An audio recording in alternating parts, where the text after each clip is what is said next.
certain extreme situations, the law is inadequate. In order to shame its inadequacy, it is necessary to act outside the law, to pursue natural justice. This is not vengeance. Revenge is not a valid motive, it's an emotional response. No, not vengeance. Punishment. Tonight we have a chance to say, yeah, you're right. We're too extreme, we're too wild, we're too out of control, we're too full of our own shit. Or we have a chance to say, hey, fuck you, you're wrong. Fuck you, we're right. Because you have all made it to the dance. Because believe me, this is the dance.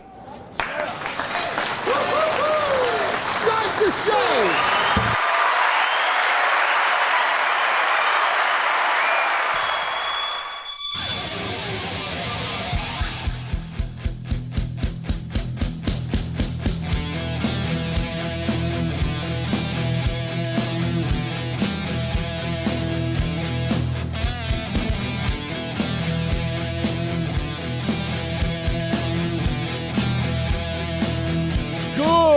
Good evening and welcome to another edition of the Steel Toe Evening Show. It's the last one of the week. Unbelievable. I don't think we can top last night, and I don't know if we can top this morning. You guys are back to perfect, and we're 2 goals away from 7 straight perfect weeks of the Toe. Oh, man, you guys just keep lighting it up. And this week, the mornings and the evenings have been doing pretty well. I mean, look, got to give the mornings their credit. Outside of Monday, it's been easy. There's been no asking. They got within $50 in the first hour today. There was, yesterday, it went really smooth. You guys, of course, have been ridiculously good. You're starting 15 ahead for tonight. Thank you very much for that. 185 is the number. But look, we win tonight. We win tomorrow.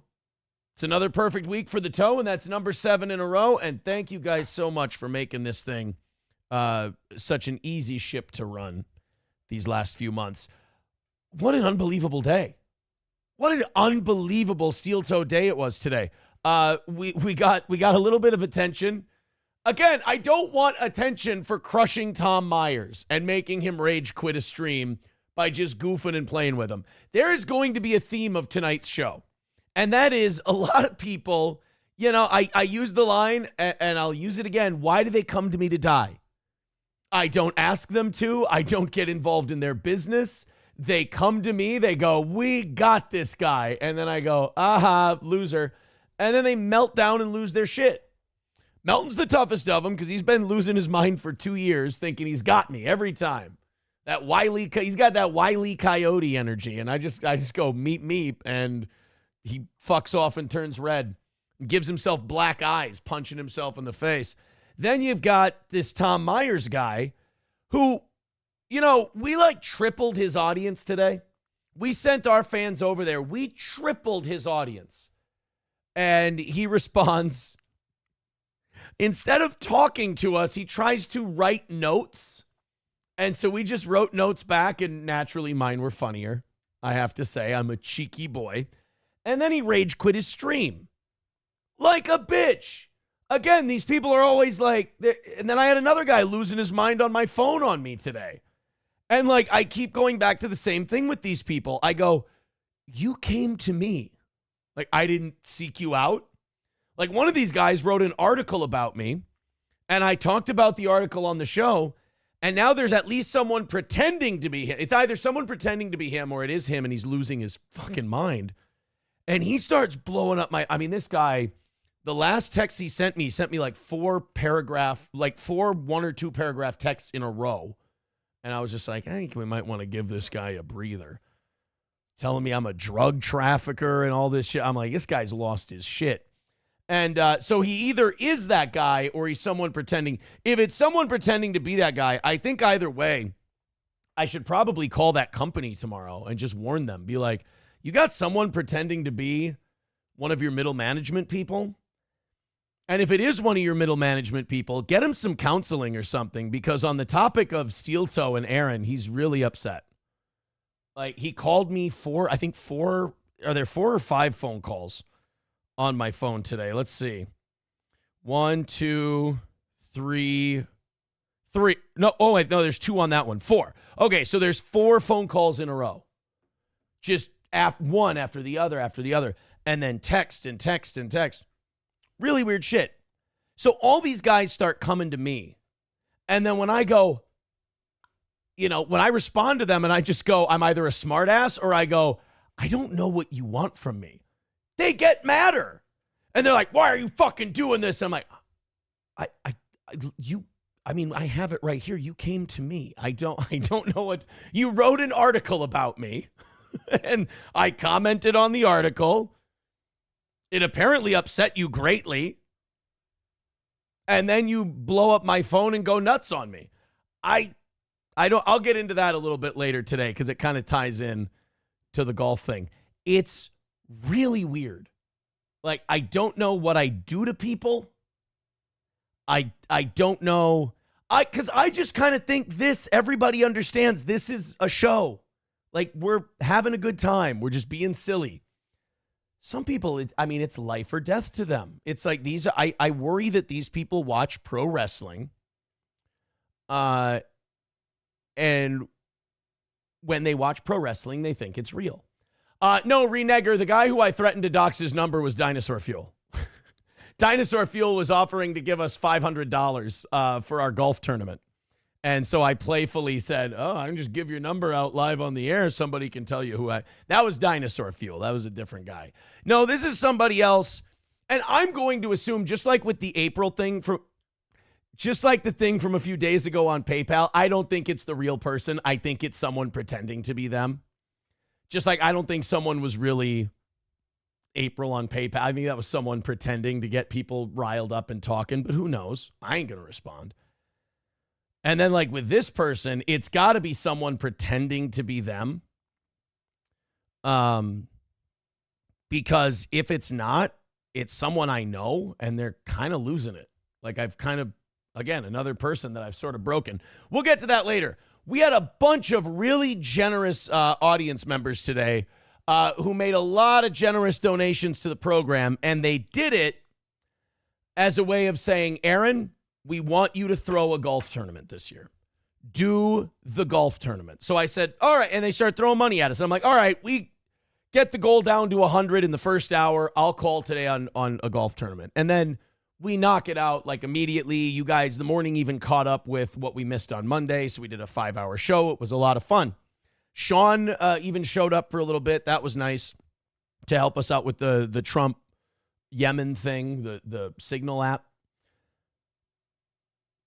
So I start calling golf courses today, and I've narrowed it down to 2, and one of them was really helpful in like getting me a list of the places that were perfect for a tournament. And I've got a couple dates down. I've got a few courses down. I don't want to tell you who the courses are yet because I don't want to skew things. I want to kind of play it out. I don't want you guys telling me, you got to do this one. You got to do this. I'm going to kind of feel it out for myself. I talked to a few dignitaries that could come out, see which dates work for them. And we're thinking either July 25th. I want to do it on a Friday, if that works for everybody. Everybody can take the day off, and we can do the golf tournament on a Friday. I'm thinking either May 30th or July 25th. Those are the 2 dates that I'm looking at right now. And when I said I'd never run one of these before, every single course, the course director and the events directors, they said, keep it smaller. This time around, 50 to 70 people, and that'll be really manageable. We can do it with tee times. You don't need to do a shotgun start. We can just run everybody through nice and easy. They keep score for you, the whole deal. So I don't know, like if you want to do this golf tournament thing, let me know which dates work for you. Because we get, like I said, May 30th, July 25th. I kind of want to tie it in with the anniversary weekend, which would be, it's going to have to be in July this year because of Stoney's schedule. I I kind of want to make it a 2-day event. I think that would be fun. Golf tournament on Friday. And then Saturday we got, the Stonies thing. No, Cock Diff, that's not going to happen because we've already talked about that. That's, believe it or not, dude, that's remarkably easy to deal with. They are not a threat, not a problem. And that is a dare, by the way. So I got that all done. And then we had the Tom Myers thing. That was a lot of fun today. But then, yeah, like I said, this guy pretending to be, I'm going to give this guy the benefit of the doubt and say he's not this crazy. But remember one of the middle management people at Town Square, Paul Shea, wrote an article about Steel Toe. He wrote an article about, the felony being dropped and, this deal we're working on and everything, which is going very well. And it was all very positive. It was all very nice. Somebody in the radio business said, Aaron, I feel like these guys are all testing the waters to see what kind of numbers you're pulling on clicks. And I was like, that's very flattering. That sounds good. And they are. I mean, there's no other reason to report on it other than Steel Toe gets you the numbers. I mean, and I think when you get caught with your hand in the cookie jar like that, when you claim you don't like someone, because there's no love lost between that company and me and that company. We used to beat them up in the ratings really bad. We used to badmouth a lot of their talent. If he's probably really close with that Dave Overland, who fucking a mortal curse. I mean, I'm not saying Dave Overland could ever do anything to me, but I feel like there's part of him that's like, that's fucking on sight with that. Like, he really mortal hatred, like wild. He did not take the radio razzing very well because we kicked their ass so bad on the Loon back in the day, he lost his morning show. Poor guy. I mean, but that ain't my fault. Like, that's the thing. These guys all come to me, and then when they fail, they blame me. And it's like, I can't be the first person who's ever told you you weren't good at this. And, like, again, if this is Paul blowing up my phone today, which I don't think it is, because the last time he texted me was March 4th at 8:44 a.m. He wrote, "Love you, brother. Keep your head up." So and I don't have any texts with him before that. That's the first text I have in the text chain between the two of us. Love you, brother. Keep your head up. Now, how you would go from that to 2 weeks later, 3 weeks later, I want to clear things up. Tell the truth on the air. And then just, I'll get to the rest of the text a little bit later. And like just losing his mind, wanting to come on the show, like just calling and wanting to come on the show. It's got to be someone pretending to be him, because otherwise that's a real psychotic like leap. So that was a weird deal. Now, and there's very little history after high school between the two of us. Back in like 2022 or 2023, we were at a buddy's wedding, and towards the end of the wedding, my buddy tells me, hey, Paul Shea wants you to get in touch with him about radio. And I said, okay. So I sent him a text. I said something like, what do you think about Steel Toe returning to radio? Now, I'm not a big Town Square guy, so that probably wouldn't have happened regardless. But we'd been drinking. It was a wedding. We were having fun. My buddy told me to write to him. I wrote. It was the groom who told me to write. So if the groom's going to tell you what to do, you do what the groom tells you. Well, then, like a few weeks ago, somebody on Facebook who works for that company said, would you contact our people? I think you should. If you're talking to these other radio companies, at least talk to ours. I don't know if I ever sent a message. I think I told the guy I would, but I don't. If I did, I did, but I'm not sure I did. It certainly wasn't a text because I don't have any texts here. So I get a text from him. It says, love you, brother. Keep your head up. And then after that, he starts blowing up my phone today. Nothing until then. Starts blowing up my phone today. Call me back on air. It's Paul. I want to clear things up. I think you're lying on air. Tell the truth on air. Figures. And so I waited until after the show because I didn't recognize the number. So I'm not going to just answer some stranger so they can yell the N-word or something. Happens all the time, believe it or not, on this program. So I wrote him back and I said, are you drinking? Because I'm like, this is pretty manic behavior. Like, this is ex-girlfriend type shit. Blowing up the phone and sending, let's see, 1, 2, 3, 4, 5 texts in a row, 6 texts in a row. after the last one was, love you, brother, keep your head up. So I said, you drinking? Why don't you get a show on on one of your stations and lay it all out? You used my show for clout, not the other way around. Own it. And that's the fact. They wrote an article about Steel Toe because it would get them more. Nobody goes to WJON.com. Nobody goes to 98country.com. So hold on, Ryobi. We'll get to you in a second. So I'm like, you use my show for clout, not the other way around. That's the weird thing about all these guys. They come to me, and then they get mad when I got something to say about the thing in response. It's very strange. So then he goes, he said, okay, man, and he put man in quotes, which is weird. I'm not trans, I swear. If you Google your name, you will see that nobody is after your so-called clout. And I told him there is a guy on the internet who literally owes his ability to pay his mortgage to my clout. Like, Patrick Melton can't pay his bills without Steel Toe. So let's take it easy on that. So he then starts writing these big paragraphs. He goes, I don't blame you for not picking up. You don't want the truth out there, but it is out there. You just want to gaslight those who listen to you. And again, I'm like, you wrote about me. I have no thoughts. I have no opinions until you wrote an article about me. So I didn't respond to that. And he goes, speaking of asking nicely. Oh, I said, if you would have asked nice, I'd have been glad to help you out with your little story. So that's me kind of being a dick, being like, run along. Just, not good at taking the hint, this guy. And again, I don't think this is Paul, because this is mental behavior, and I don't think you can be a middle manager, even at a radio station, if you've got this crazy of fucking brain going on. Speaking of asking nicely, maybe you should have asked nicely instead of sending me a message out of nowhere that says, should we talk about Steel Toe's return to radio? Again, shit-faced at a wedding. The groom says, you should talk to Paul. The groom was insistent. He's like, he wants you to talk to him about you doing a radio show. I'm like, all right, I'll do it for you. So just hold on a second, buddy. So he said, I said, you wrote a story about me. I figured you needed my help. Also, earlier this month, someone asked me to send you a message. Sorry. Geez. If this is you, because I really don't think this is him. I said, take it easy, get back to work, try to relax.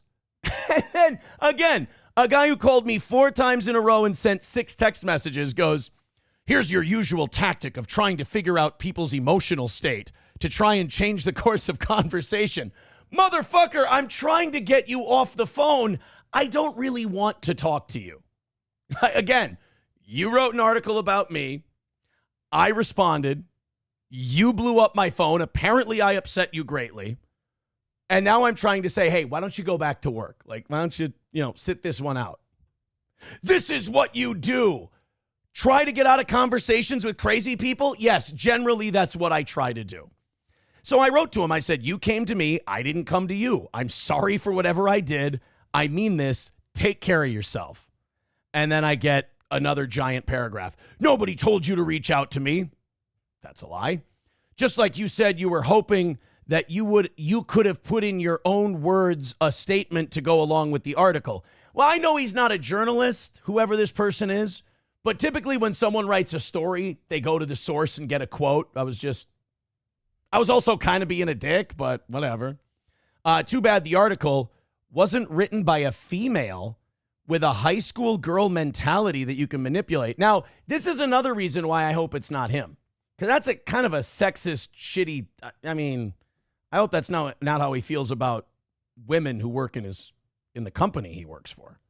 I feel that way, but I'm not, I came to you to discuss the truth on the air since you want to put lie on the air. I think he means lies, not like the chemical.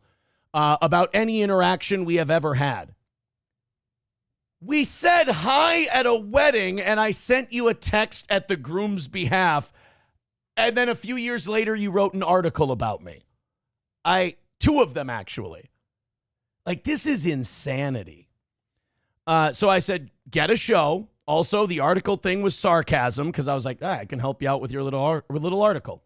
I don't care what you write. I know you need traffic. I'm sorry you used me for attention and you got it. Have a good day. You should be happy. And that was my last one. Then he starts saying that the only traffic somebody would want from you would be the drug trafficking you were involved in, which, I mean, if that's a public statement, it's mighty actionable.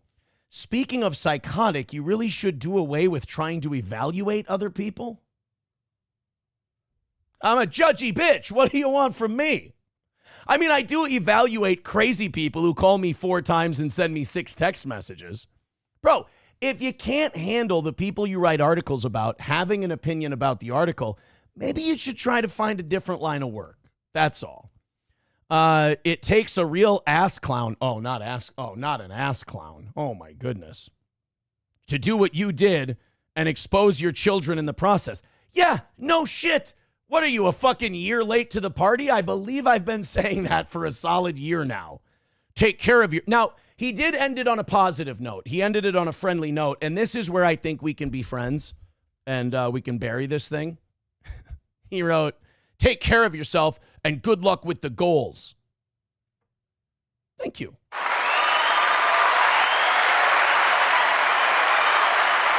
So, I mean, I hope that's not him. I hope that's not Paul Shea. I really don't. But if it is, that's mental, dude. I mean, again, if I would have just started talking shit, if I just would have started flying off the handle and trashing, I get it. But like, you write an article about someone, you don't go to the person, you don't practice basic journalism, well, then I get to read the article and I get to talk about it. And then the other thing is, I didn't even say anything bad about the guy. In fact, I said, well, if he's going to use me for clout, give me a call next time, see if we can do something, see if we can do business. And then I told the story about how the groom at the wedding said, when we got all fucked up at the end of the night, he's like, you should talk to Paul. I think he wants you to be on the radio again. Like, I'm not going to, I'll listen to anybody. I don't want to work for that company. And then I think 6 weeks later, we started talking to some other people. Thank God. But, yeah, I mean, it's not like I came to him. And again, 2 or 3 weeks before this, I got one text from this number. I didn't recognize it as his. And it said, what was it? Love you, brother. Good luck. I want to make sure I have it right. Love you, brother. Keep your head up. What a mighty turn someone had in just a couple of weeks. Jesus Christ. Taste Fairy Ielto says, ass clown, what is this, 1998? Actual Steel Toe fan says, I feel like there's more to this. You would think, right? But he and I weren't even tight in high school. We were we ran in the same circles. We were I would say mutual friends. We didn't hang. We weren't real good pals. One of my best friends is one of his best friends. But it was 2 different circles, if that makes sense. There was the people that blow up people's phones like a jealous ex, and then my circle that made fun of people and was really mean, I suppose. Let's go to, there's something about a charity. Aaron, charity money for veterans. Do you have proof you gave it? Oh, yeah. We gave it, 2021? It was, oh, God, I can dig through the numbers. But, yeah, we gave quite a bit of money to, I know we did annual drives for the disabled American veterans with the game store in town. So we've got a bunch of those. But, you can look up the pictures of those online. I think that crowd, Kloppo, I think they're getting really desperate. And I think this shows. I think they've been taking some serious L's from the toe lately, and they're kind of spiraling. Let's go to Link to the Jake. He says, God damn it, Aaron, did you break another dude's heart? I mean, again, say what you want, but do I ever come to these people with anything? No. Everything is either so-and-so told me to talk to you, or they come to me. Why do they come to me to die? Why did they come to me to die? Now, again, I am going to assume that is someone pretending to be him, because otherwise that's psycho behavior. That's really weird. Atomic Ray says, that is lie. Yeah, he did say that is lie, but he didn't spell it L-Y-E. Yeah, but I'm really breaking. I'd rather not break dudes' hearts, you know? The breaking dudes' hearts is kind of weird. How can I not have a boner when two guys talking love and work? It's true. Taste Fairy says, sounds like an onion fag. Yeah, it could be that because, like I said, they are desperate. And one thing, I've always known Paul to be like a calm, mild-mannered professional guy. Like, I've never known him to, like, ever talk above a whisper, really. He's a really quiet, reserved dude. That's why he's a behind-the-scenes guy in radio and not like one of these loud-mouthed assholes like me. He's always been that way. So I would have really had to make him blow a gasket over the article that he wrote about me for him to act that way. My Lost Interest says, guessing that was MSO sending you DMs. Oh, is that what it was? No, MSP. No, what did we decide MSO stood for today? Because MSO is actually SP. That's the other thing they're flailing at. Sam Show says that shit was fucking wild. I know. That was really weird. Hulkamash says you weren't tight in high school, so the gay sex started early. Very nice. Very nice. Landers says, as a vet, I received no money from you, Aaron. It's very true. It is kind of funny that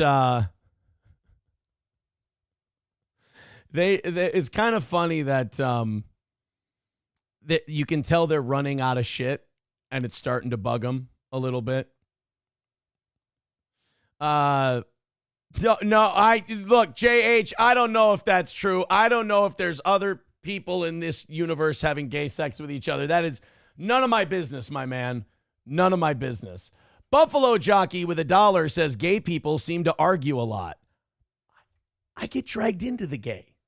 I'm not a willing participant in the gay. KJ Fury with $5 says, let's go big toe. I like that. I like being the big toe. 180 away from today's goal. Go ahead and fire in. Throw it in there. We've got 2 goals left for the week.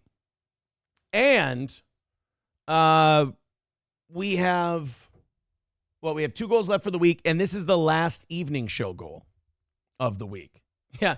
JH says Aaron is a crossfire victim of the gay. Yeah, I think that's it. Landers says, actual Steel Toe fan says, you were number 1 on the local radio and have been mired in controversy. I thought we will see more article. I mean, I was on the goddamn local news on Fox 9, for God's sake. I think that's probably big enough. I mean, I was on the television evening news and probably will be again after all the shit talking I've done to them. I think a lot of these people, they're used to just saying shit, and then people either blowing a gasket and getting mad, or they're used to people like ignoring it. They're not used to people like me who just laugh at them. And I think that's difficult. Funeral Director with $2 says, big fan, but today seems like a masterclass of cope. Oh, I disagree, Funeral Director. If I'm giving you that vibe, I apologize. I'm feeling very good about today. Except for maybe the need to up my security a little bit. That's people are getting a little weird around me. But no, I'm sorry, Funeral Director. Maybe you and I have different immersion levels in the internet, but that's not what I'm seeing. I have a hard time believing, like where I come from, if someone calls you 4 times in a row and texts you 6 times in a row, they're either jealous ex or they're a crazy person coping. I don't understand how I can be the person who has all this stuff come to me and then I just flick it off of me and have fun with it. I don't understand how that... maybe you can break it down for me. The chat doesn't seem to agree with you.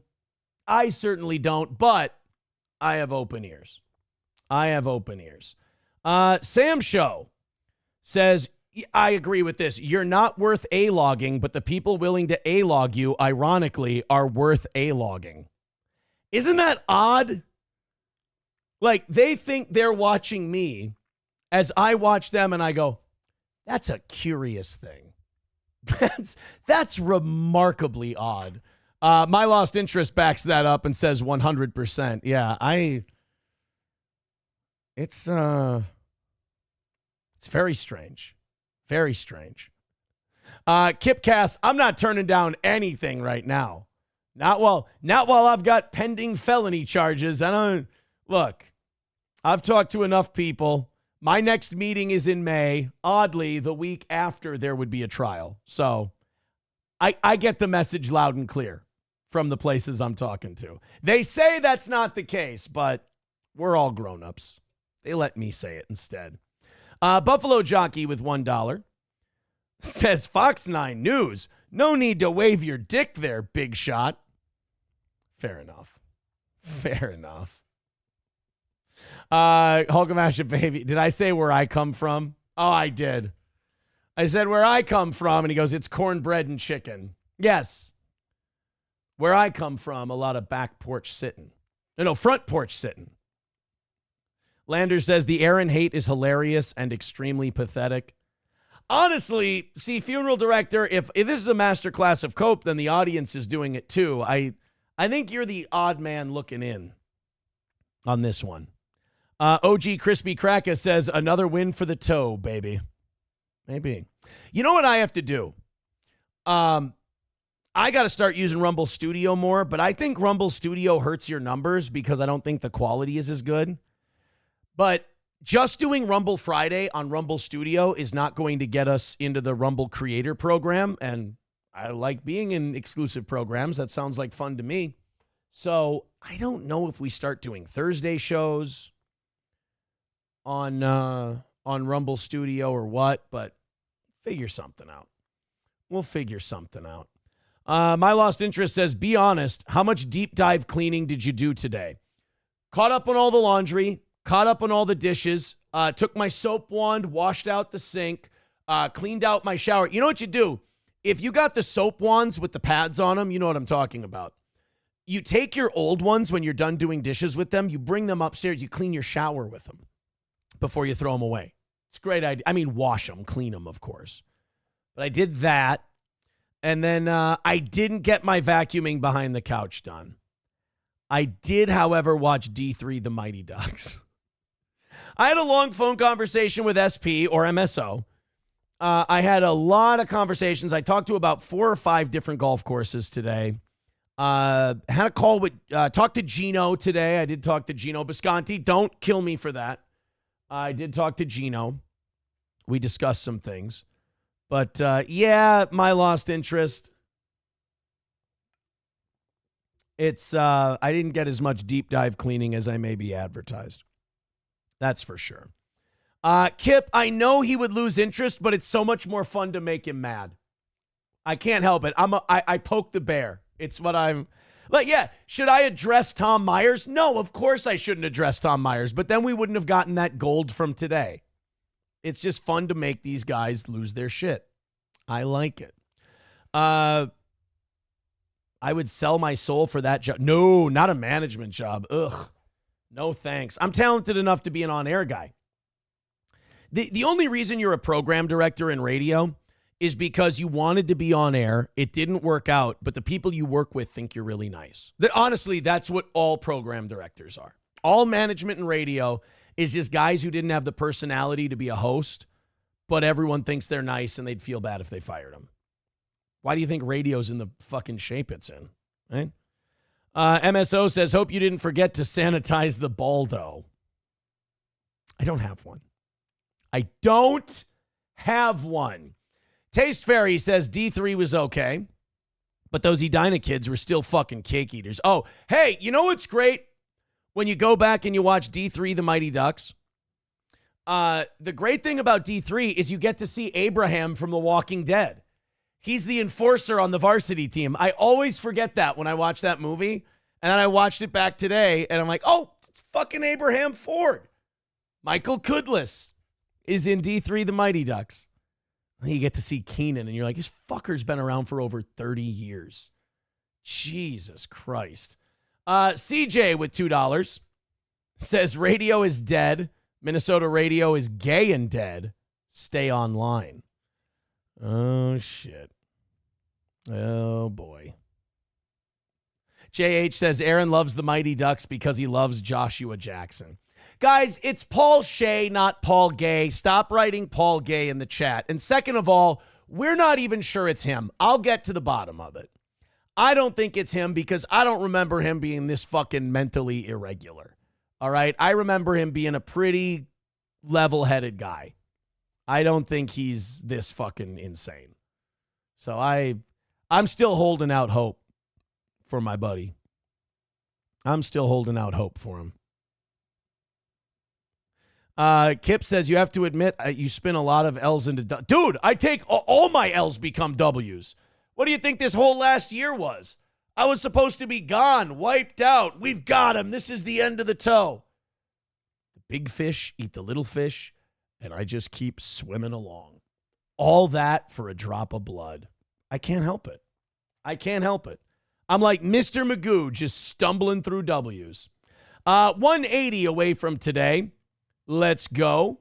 Let's do it.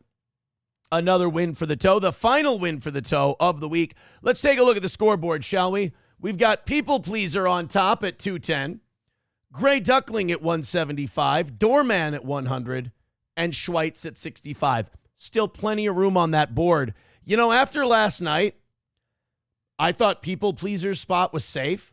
But every week, Gray Duckling just seems to run right up there on Wednesday or Thursday. And sure enough, there he is, what, $35 away from that top spot? Well, you guys keep chipping in. I appreciate it. Thank you very much. Hey, Kip, buddy, you're on the winning team. Relax, sit back, and enjoy. Fuck you, dude, with $2 says, do you prefer paint or wallpaper? I'm a paint man. I am a paint man. That's going to get us down to 175 for tonight. Thank you very much. Let's keep it going. Drop that down. Do a little PayPal, Streamlabs, Venmo, Super Chats, Rumble Rants, and finally, the last win for the toe. Did you guys see the Sean Strickland Popeyes video? This is great. I meant to do this last night. We never got around to it. Love to have some proof there. Oh, yeah, Buzamok, absolutely. I mean, not now. I'm a little busy, but I'll get you what you need tonight, pal. Don't you worry. Unless I get more, then I'll keep them coming to you. Sean Strickland going to Popeye's Chicken. This is the fucking worst idea ever, but like the greatest idea ever at the same time. Sean Strickland decided to go not with like a PR person, not with like a video channel that could like script it and, you know, put it together in a way that made Sean Strickland sound normal. Sean Strickland is a big, dumb jock meathead. And a big, dumb jock meathead just turned on his phone camera, went into a Popeyes and just started saying racial shit. Not like hateful racial shit, not like, you know, stuff that'll get you investigated in London type racial shit, but, you know, the stereotype type stuff about Popeyes, right to black people. We're going to get to that in just a second. CJ, thank you for the $2. He says, prefer 1 million YouTube subs or 5 million radio listeners. Why? Ooh, wow, that, you know what? You mean subscriber? You mean like members or subscribers? Because then it's easy. It's 1 million YouTube members, 100%. But subscribers don't necessarily just mean, you know, memberships and money. Or 5 million radio listeners. 5 million radio listeners, and I'll tell you why. 5 million radio listeners because the advertising revenue would be insane. Somebody else would be taking care of it, cutting you a check. You just show up, you do your show. You don't have to run a goddamn thing. Then, if it all goes to shit, you can start a YouTube channel and you can get to 1 million from your 5 million radio listeners. So I'm going to go with the 5 million radio listeners. I'm going to have to go with that one. MSO, hey, My own girlfriend, MSO, says keep dreaming on both of those things. Damn. Son of a bitch. Let's go to this Sean Strickland thing. Now my own girlfriend, MSO, is getting after me. MSPO. Let's go to Sean Strickland at Popeyes. Here we go, boys and girls. Let's get into some real content tonight. I'm tired of fucking backhanding people. All right, guys, here we are. We're at the Popeyes, and I'm a white man, and I don't know the love of chicken, and I want the love of chicken, so I come to the Popeyes. So am I gonna like it? I think you're gonna like it. All right, so Isn't it fun when white people just go into like predominantly black places and just make everybody uncomfortable? Now look, full disclosure, I know a lot of people find him to be a douche, and he is a douche, but I like Sean Strickland. I think he means well. I don't think he's trying to fuck with anybody or hurt their feelings or anything. I think he's just a big, dumb jock animal, and he can't help it. I'm going to give it a shot, guys. I'm giving my Popeyes a shot. Time to experience. Must be moving up in weight. Experience what black man experiences. Wait, I fucking stepped all over that, Aaron, you fucking hack. Time to experience. Experience what black man experiences. Time to experience what a black man experiences. Does this mean he's going to start up his car and floor it away from people looking to collect for child support? See, now this is not funny. We should not rewind this and keep playing that part. Let's not do that. All right? Time to experience. Experience what black man experiences. Showing up 15 minutes late for work. Never mind. See, this is not what we should be doing right now with this. I'm definitely not going to close this down and go into the chat before we continue with this video because I feel like that's just inviting trouble. A shot. Time to experience what black man experiences. Now someone's going to take his sneakers, knock him out, and then stomp on his head while he's on the ground? Is that? A shot. Time to experience what black man experiences. And Sean Strickland was just hit with a stray bullet. All right, let's go here. Let's go to the chat really quick. I don't want to do this. Yeah, Kip says, "Hello, Black. I'd like some chicken like you blacks eat." Right? It was a little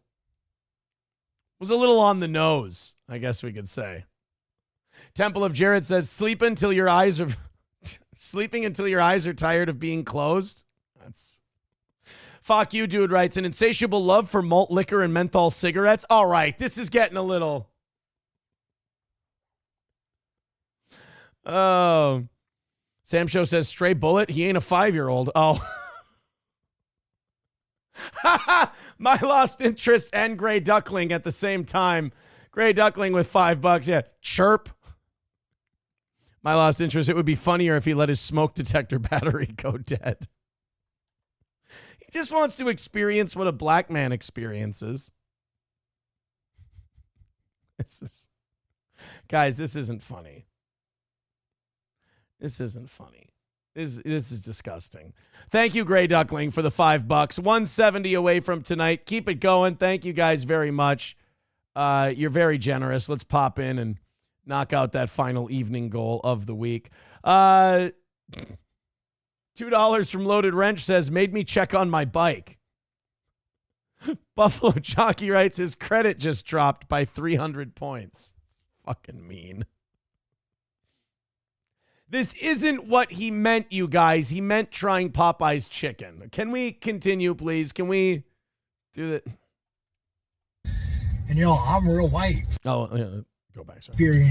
Experience. Popeye's a shot. Time to experience what black man experiences. You just put the car in your mom's name? I didn't want to keep doing this. I can't help. Some would say I'm a slave to this bit. Time to experience what black man experiences. You're exchanging your EBT cards for cash? Sorry, I don't want to go back in. Let's not go back into the chat. Let's not do that. Let's not go back into the chat. Kipcast says, you just didn't pay child support? I see. It's not okay. Twitch chat says he smells now. That, like, for some reason, that's the most racist thing that anyone sent in tonight. Cottonwoods just writes, homo. Well, I mean, let's, make it difficult. Fuck you money said he just dyed his rent money on Jordans and weed. Sam Show says whole truck full of shea butter. God damn it. All right, can we let Sean Strickland get back to, again, talking about Popeye's chicken? Guys, I'm giving my Popeyes a shot. Time to experience what a black man experiences. And I'm real white. I'm a white man, dude. I like. What? Get the fuck out. Shut the video off. I'm a white man. My aching ass.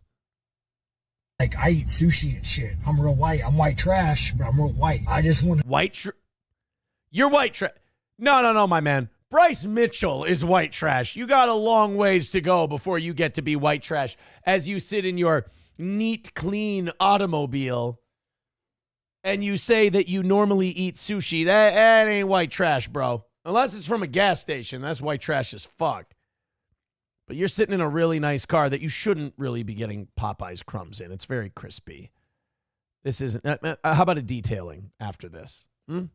to know what this chicken is all about. I want to get to know this chicken. So if you're playing the black role, unlike your children, stop it. See, God damn it.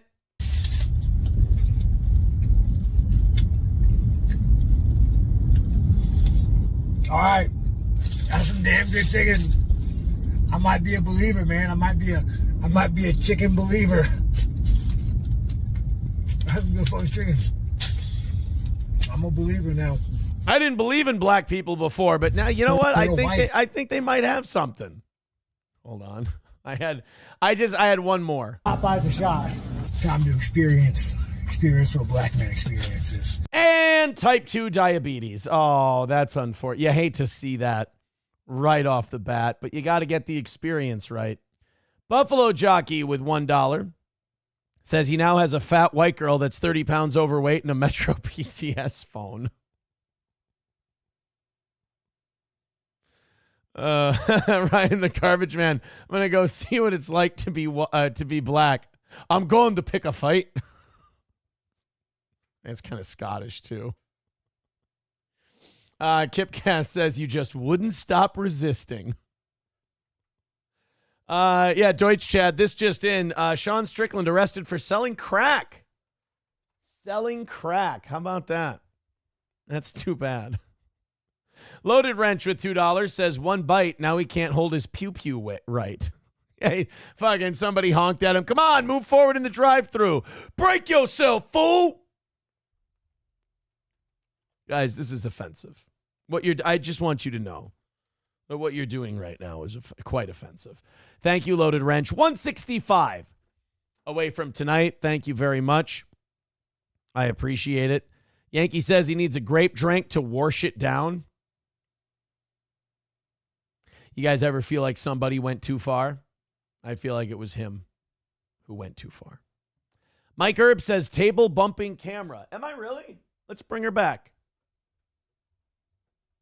Oh, shit. Sorry. Heavy fucking table. There we go. Oh, no. Now I fucked everything up. Now I got my TVs all dicked up.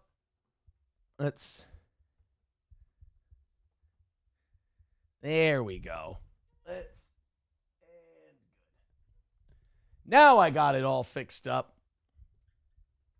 I apologize. Mike, don't fuck me up like that. What are you doing? So Sean Strickland likes Popeye's chicken, but not before he went in front of all of the black people and announced to them that hello, fellow blacks. I'd like to see what you Negroes are eating these days. Jesus, you don't have to come in there like you're from fucking Doge. Jesus. Sam Show says you fucked it up. I know. Now, look, the table's all uneven now. Mike, you fucked me over big time. Shit. Yep, I sure did. I fucked it up. Oh, well. We'll get it there. MSO says, is Tom Myers still dead? Yeah, I think if look, if he wasn't dead from that bong hit transplant earlier today, he's definitely dead from shame. That's for sure. Go ahead and light up that Streamlabs, PayPal, and Venmo. Let's call it a win for the toe. 165 away for tonight. Thanks, boys and girls. You're always the best. As we move on in the evening program, did you see the Dallas-Fort Worth naked chick? I don't know what it is, but like lately we've been just running into these fucking baboon ladies. Stop. That was not a skin color thing. But these ladies, we saw the one yesterday. Remember the girl who was she called? The Venice Healer? We had the Venice Healer on yesterday's show. She was the one who dressed up like Spider-Man, then went to the police station and started talking about empathy, rainbow kisses or some shit. And then we played her getting out of jail and everything. Well, now there's this woman in Fort Worth, and they were supposed to have video. I thought I saw video of this yesterday. But I figure if TMZ doesn't have it, it really doesn't exist. Let's take a look here. Let's go! So just an average. Oh no! See, now this is a different story. Yeah, they don't have video of this gal, this woman here. She went through the Dallas-Fort Worth airport, stripped down, and just went running through, biting and stabbing people. So this wasn't a harmless one. This wasn't someone dressed up as Spider-Man. This bitch came to play for keeps. She's biting people. She stabbed. Scariest thing about being at the airport and being bitten by a crazy naked lady is you're almost positive you caught something. You know, it's not like like everybody who's had kids, like when your kids start teething and they catch a finger and they just latch onto it, you know you're not getting sick or anything else. But if some crazy fucking greasy skinny bitch comes up to me out of nowhere in the airport, runs up naked, and she just takes a fucking bite into my arm, I know I caught tetanus, rabies, fucking scurvy, hepatitis. I got something from this bitch's saliva, the zombie disease. A woman stripped down buck naked and terrorized passengers at the Dallas-Fort Worth International Airport in Texas earlier this month. And the incident ended with her being placed on a mental health hold. Well, that's mighty judgmental. I don't know. I mean, mental health hold. There were plenty of guys that were right there at the airport that said, let her come with me. I can fix her.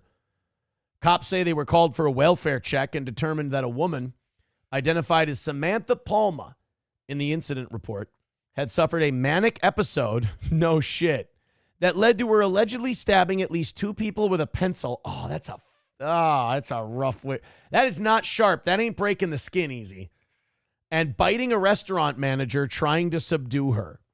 According to the report, she stabbed the manager with his own pencil as he tried to intervene, causing puncture wounds to his head and face, while her teeth broke open skin on his right forearm and caused immediate bruising. Oh, boy. Yeah, that as soon as you see it break skin, you see blood come out. You're like, oh, God. You can almost see the little cartoon bacteria swimming in your bloodstream from this dirty bitch's crazy mouth. Police say Palma was originally found behind an emergency exit door at gate D1 of Terminal D at DFW with blood on and around her. Oh, good. An eyewitness told officers she stabbed someone with a pencil, and responding medics later confirmed the blood on her was not her own. This all went down back on March 14th. Though video of the incident has circulated on social media in recent days. I think the reason that TMZ doesn't have the video is that I don't think anybody has, it's not, everything I've seen on it so far is not blurred out. So, like, you can't really play it. Fox Bangor, maybe they've got it. Fingers crossed. Nope, no video on this one either. That's weird. You'd figure if people... Like, that would do a lot of hits for your website. So you'd figured you would want that. But nobody's bothered to blur it out so far from what I can tell. I mean, look, if TMZ ain't doing it, then nobody's doing it. It is, it is a curse that we have, you know? The curse, you saw it with the guys in our chat talking about what do you call it? The the Spider-Man lady, the Venice Healer. Played videos of her. Guys are like, you know what? She's just having a bad day. You know what? I could take care of her. I think she'd be okay if I got a hold of her.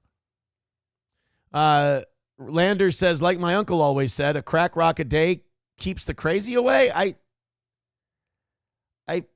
I feel like it's the opposite. Lander says, check out the fat black bitch in Chicago that stripped down in front of the cops. Really? Black woman, naked, cops. Don't type that into Pornhub. I'm not seeing anything on that one. He says chocolate cellulite. All right, chocolate. I'm writing chocolate cellulite into my search bar. God damn it. Yeah, I'm not seeing that one. Just stuff from 2017 is coming up. If you got a link, send it in. We'll take a look at it. We'll take a look. Until then, 165 away from tonight. Guys, let's knock it out. Let's call it a win for the toe. Let's make our last one a good one for this week. So moving on from her, I'm really upset well, not upset, but I don't know. I'm a little disappointed that nobody's bothered to throw the little blurry bars up on that woman's tits while she's running through the airport. Oh, by the way, Gray Duckling did throw in $5 tonight. That puts him at 180. He's now, I can do this, $30 behind People Pleaser for first place. Doorman's in third at $100. Schweitz is in fourth at 65. Miss Tay with $14.99. Did you get my email? Ruh-roh. Let's see. No. Zen Man Bill. I got one from Zen Man Builds. No. Ooh, I haven't cleaned out my... I got one from No Pen 15. Tronanon. No. I do not have one from you. Aaron Imholt Radio at gmail.com, Miss Tay. And thank you for the $15. That puts you at 65, even though it's your funny money. And that puts you tied with Schweitz for fourth place. Thank you, Miss Tay. I appreciate it. It also puts us 155 away from tonight's goal. I like it, guys. Keep going. Papa Shop says the subject header of the email is shave your head Oh. Taste Fairy says, did you get my DM on YouTube? Of course I didn't. Twitter DMs and emails. I get those, and Facebook messages on my personal page. I get those nice and easy. If you weren't watching at the end of today's 5-hour marathon in the morning, oh my God, are you lucky? If you're watching right now, you are not so lucky. Before I upset all of you with what I'm about to show you, hit like, hit follow, hit subscribe, hit share, gift a membership, whatever you feel like giving this show, please give it now. Because I have a feeling you're going to look, you'll forgive me by tomorrow. But I think it's going to take every second of those 11 hours for you to forgive me for what I'm about to show you. Remember the gangbang teacher who made the kids wear the scream mask when they did it?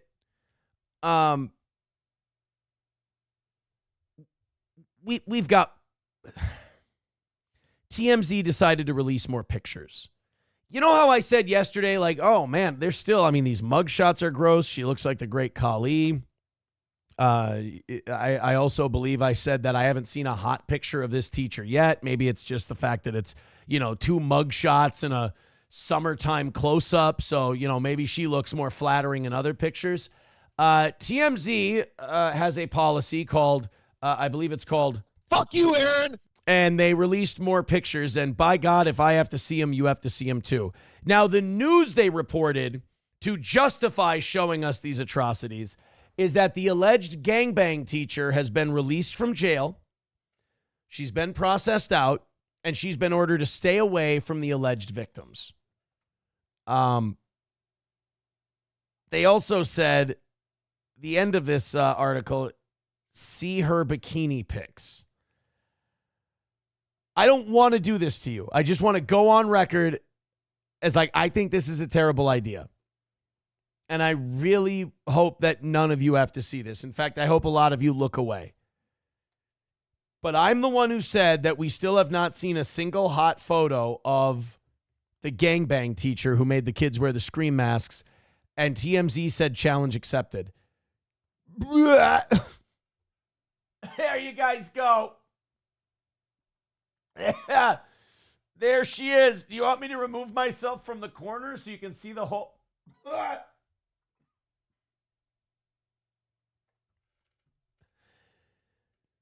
They tried to give you more pictures of her so you could, judge a little more completely. Does that make you feel... I mean, there's the mugshot. Is it... I mean, this ain't much of an improvement. Second of all, what the fuck? Where did the George the Animal steel tongue come from?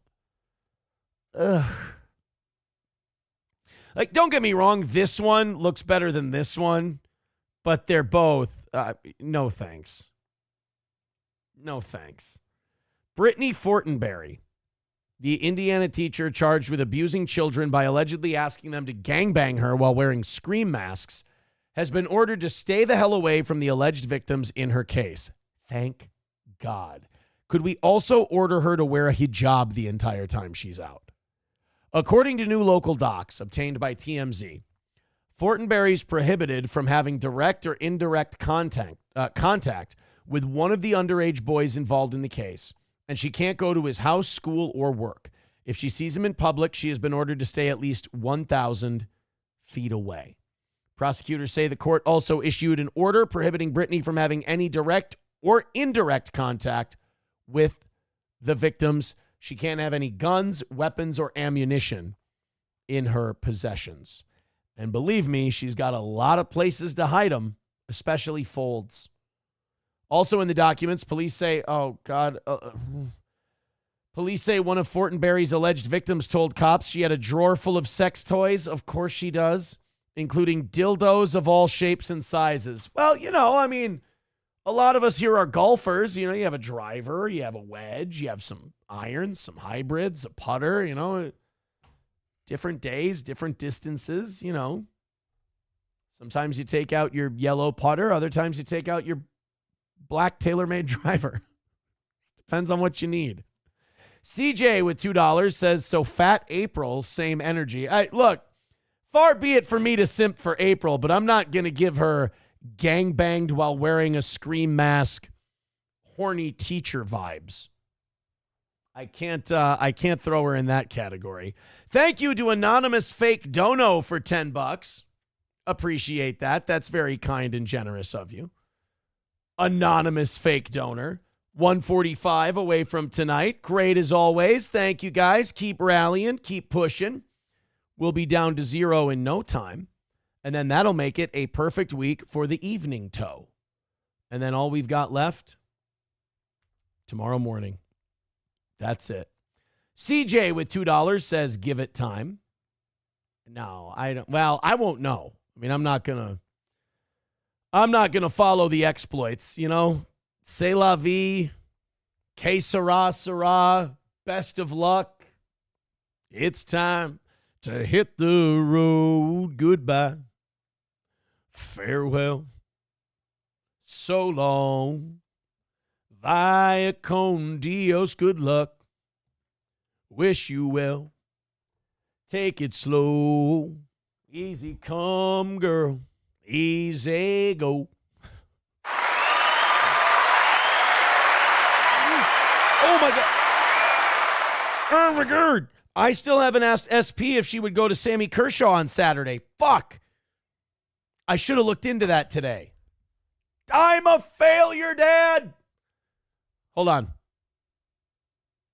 He just yelled back, I know. We're good. We're fine. We're fine. Dive Bar says, fat, pale, and tattooed. Yeah, I guess you're right. She's about normal. Okay. McBuster says, I am SP. Fuck off. I break up with you. Oh. All right. Well, you guys found out two things tonight. McBuster is SP, and SP has dumped my ass. That's the end of the line.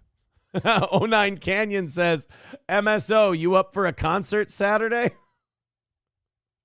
That is my favorite piece of fan fiction so far this week, because they got to come up with new ones every time something interesting doesn't happen or like they take another L. Their newest fan fiction is that MSO is SP. And I think that's my favorite. That one might be my favorite. Because now poor MSO is in our chat and he's having to deny this, and I feel bad for him. And then we got other people like McBuster going, no, so now SP is fucking Spartacus. Papa Shab in the chat says, no, I am SP Articus. Oh, it works perfectly. SP Articus. Bravo. Bravo. Everyone in the chat, throw in $5 or $10 while declaring you are SP Articus. Because then everybody wins. You get to have a little fun. I get to make money. And you know me, by the time it gets to Wednesday night, I'm JoJo, the happy Indian boy with my shiny new pet. And my shiny new pet is a 7th week of fully knocked out goals. We made up for Monday this morning. Took a little longer, but we got it done. I'm going to say this. Tonight I'm excited. And then tomorrow I'm going to be excited. If we knock out today, is that your email? Yes. Thank you, dear. Appreciate that. So, what is it, 145 away from tonight? Let's do that. My Lost Interest says, sure, keep calling MSO him to throw everybody off. Dive Bar says, we are all SP Egan. Fauci's Pangolin says, Sammy Kershaw isn't playing this weekend.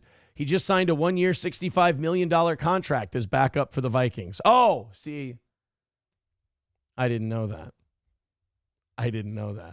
Let's give another thank you to Monica with $1 over on PayPal. Thank you very much. McBuster, who is officially SP, says, take your goal and your Bret Hart dolls and get out. First of all, they're my kids' Bret Hart dolls now. So you just...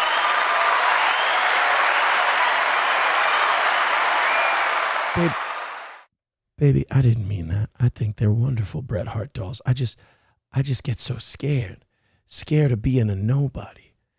Why don't you come upstairs and Aaron will give you the happy, wappy, smoochy, kissy, wissy. I want to kiss you all over and over and again. I want to kiss you all over. Bump, bump. Sorry. You know what? I apologize. Thank you, Monica, for the $1. She says, one boy now claims that Fortenberry's children were exposed to the crimes, as reported by the Daily Mail.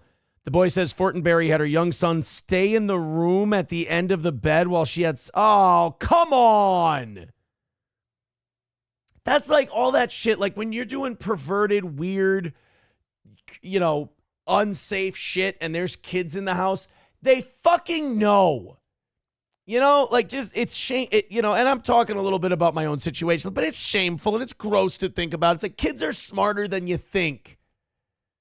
Anybody who's fucking deluded enough to be like, kids they didn't know nothing. Yes, they did. Yes, they did. Kids are smarter than you think they are. And this Fortenberry lady, if that's true and the fucking kids, even if the kids weren't in the room, they knew something was going on.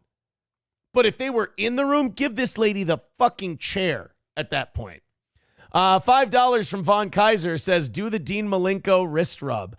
I do the Dean Malenko wrist rub whenever I think of getting shots or needles. There we go.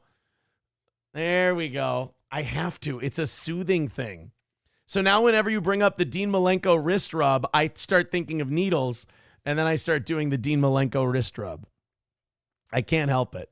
Thank you, Von Kaiser, for the $5. Thank you very much. That's going to put us 140 away from tonight. God, I love it when it just comes down a little bit at a time and we're just slowly working our way down to zero. Thank you, boys and girls.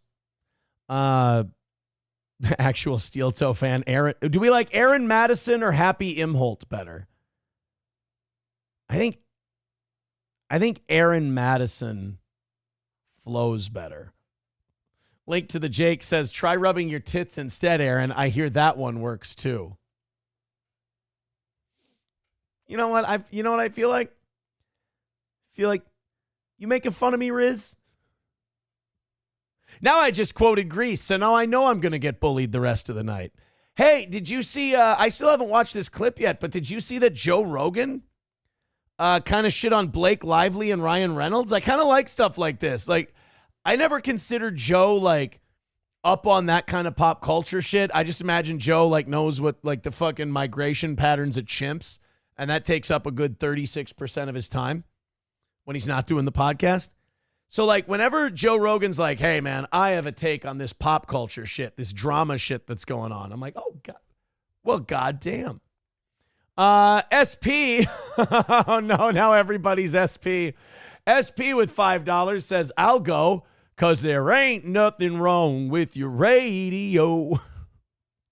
See, Aaron Tippin. You got the... No? We're not?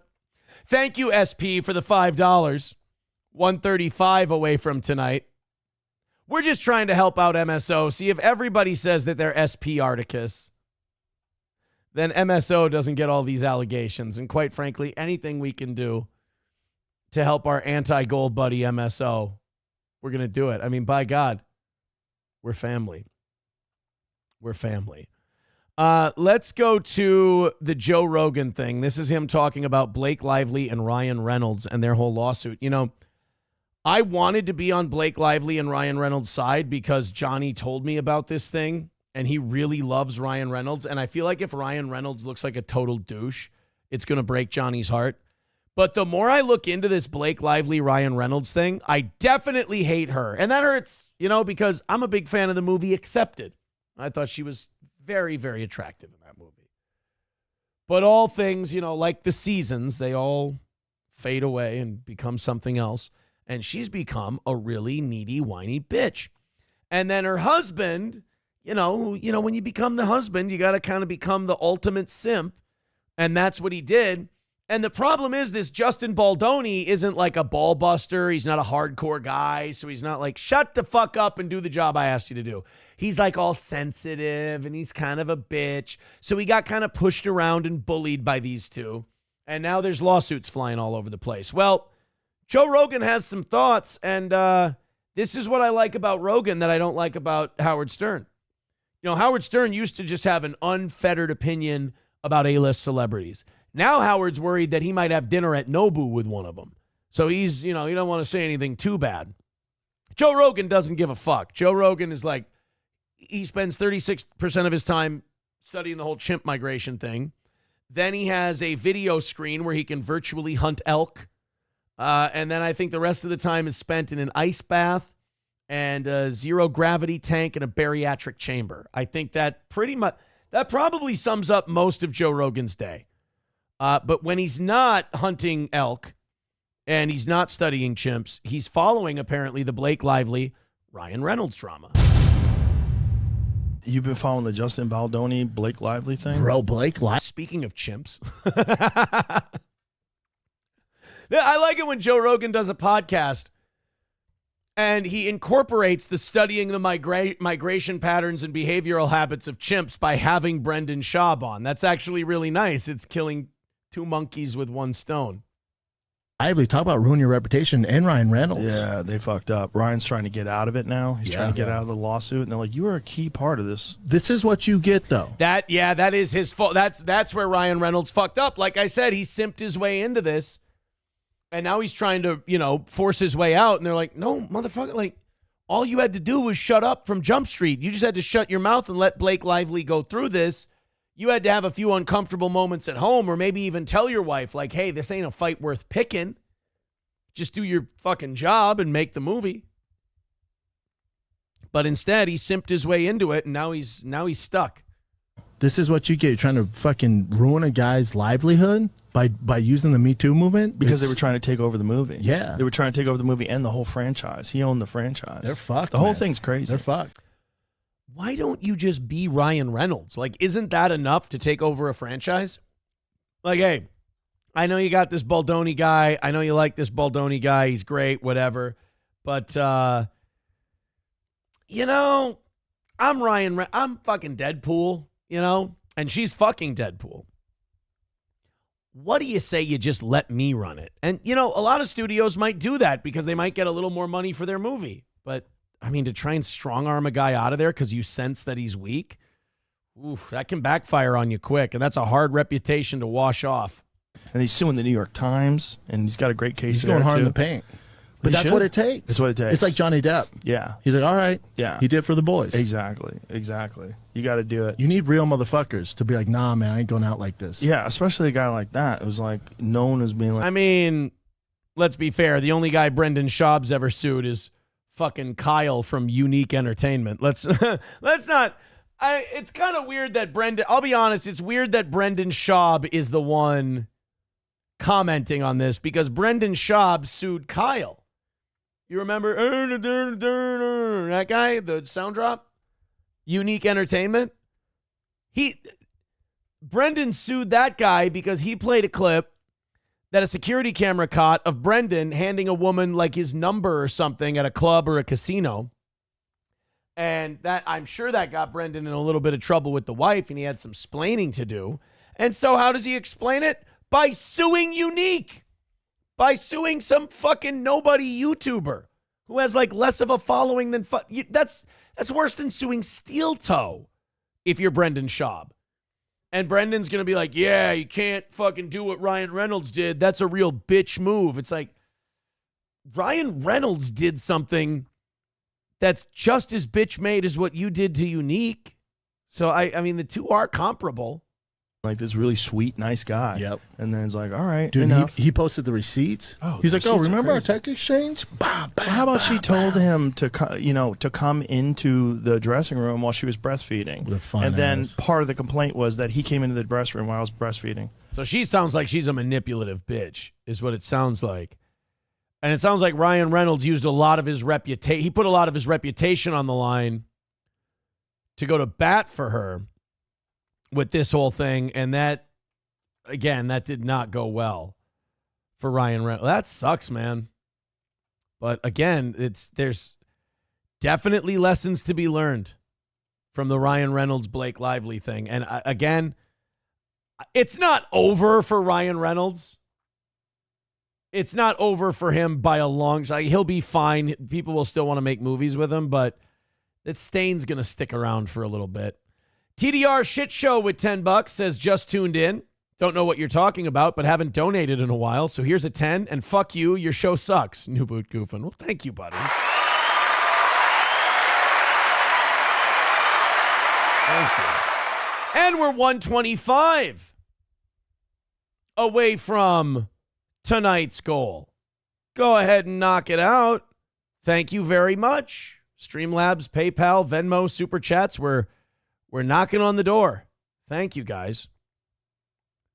Papa Shab says, finally making an appearance on this show, the sink pisser himself. Is that who we're calling? Oh, because you're Papa Shab. Of course. Oh, God, how did I miss that one? Jesus Christ, your fucking namesake. Power Windows says, you were Ryan Reynolds at one point, Aaron. At least the simp part. Thanks. I appreciate it.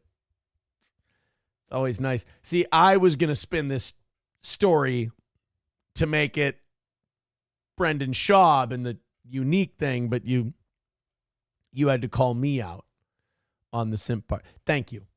And you know what? And I fucking deserved it. Every single second of that comment, I earned it. 125 away, guys. What do you say we all gang up on that PayPal and that Venmo?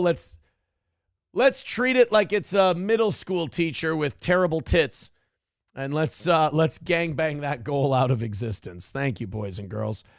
Did you see this douchebag, Representative Garcia?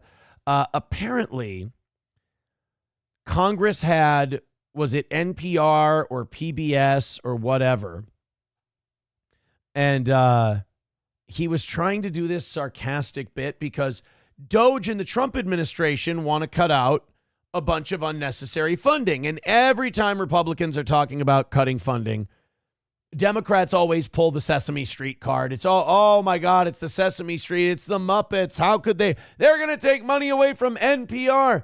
They're going to take money away from PBS. They're going to hold Big Bird down and fuck him in the mouth and ass. Like it's always just the worst things you can think of. So I don't like Congress people. Sarcasm and comedy is not a first language for them. I doubt it's even a second language.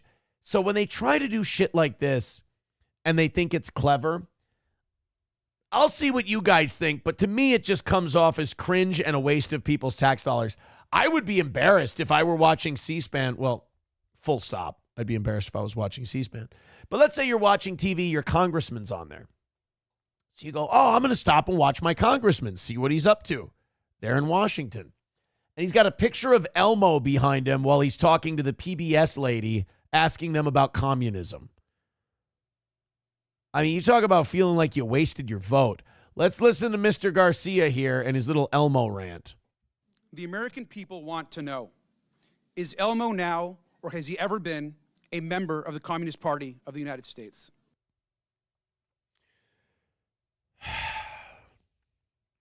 I cannot believe that these people are unpopular with the American people and losing to Donald Trump. I just don't understand it. I mean, they ask the hard-hitting questions. Get it? Because this is how this guy sees, this is what Republicans would do. They're all McCarthyism guys. Get it? Yeah. A yes or no? No. Now, are you sure, Ms. Kruger? Because he's obviously red. Well, he is a puppet, but no. Now, that's not all. He also has a very dangerous message about sharing and helping each other. Oh, my God. So he is a fucking commie. I knew it, Garcia. I knew it. You disciple of Cesar Commie Chavez. He's indoctrinating our kids that sharing is caring.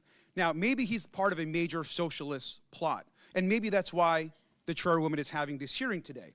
But let's talk about somebody else. Let's talk about Cookie Monster. Now, we know that Health Secretary RFK Jr. is coming out against fast food and baked goods. Are we silencing pro-cookie voters? Yes or no? Holy fucking shit. I'm guessing this guy's out of California. I know it's kind of racist for me to assume that, but maybe I'm right on.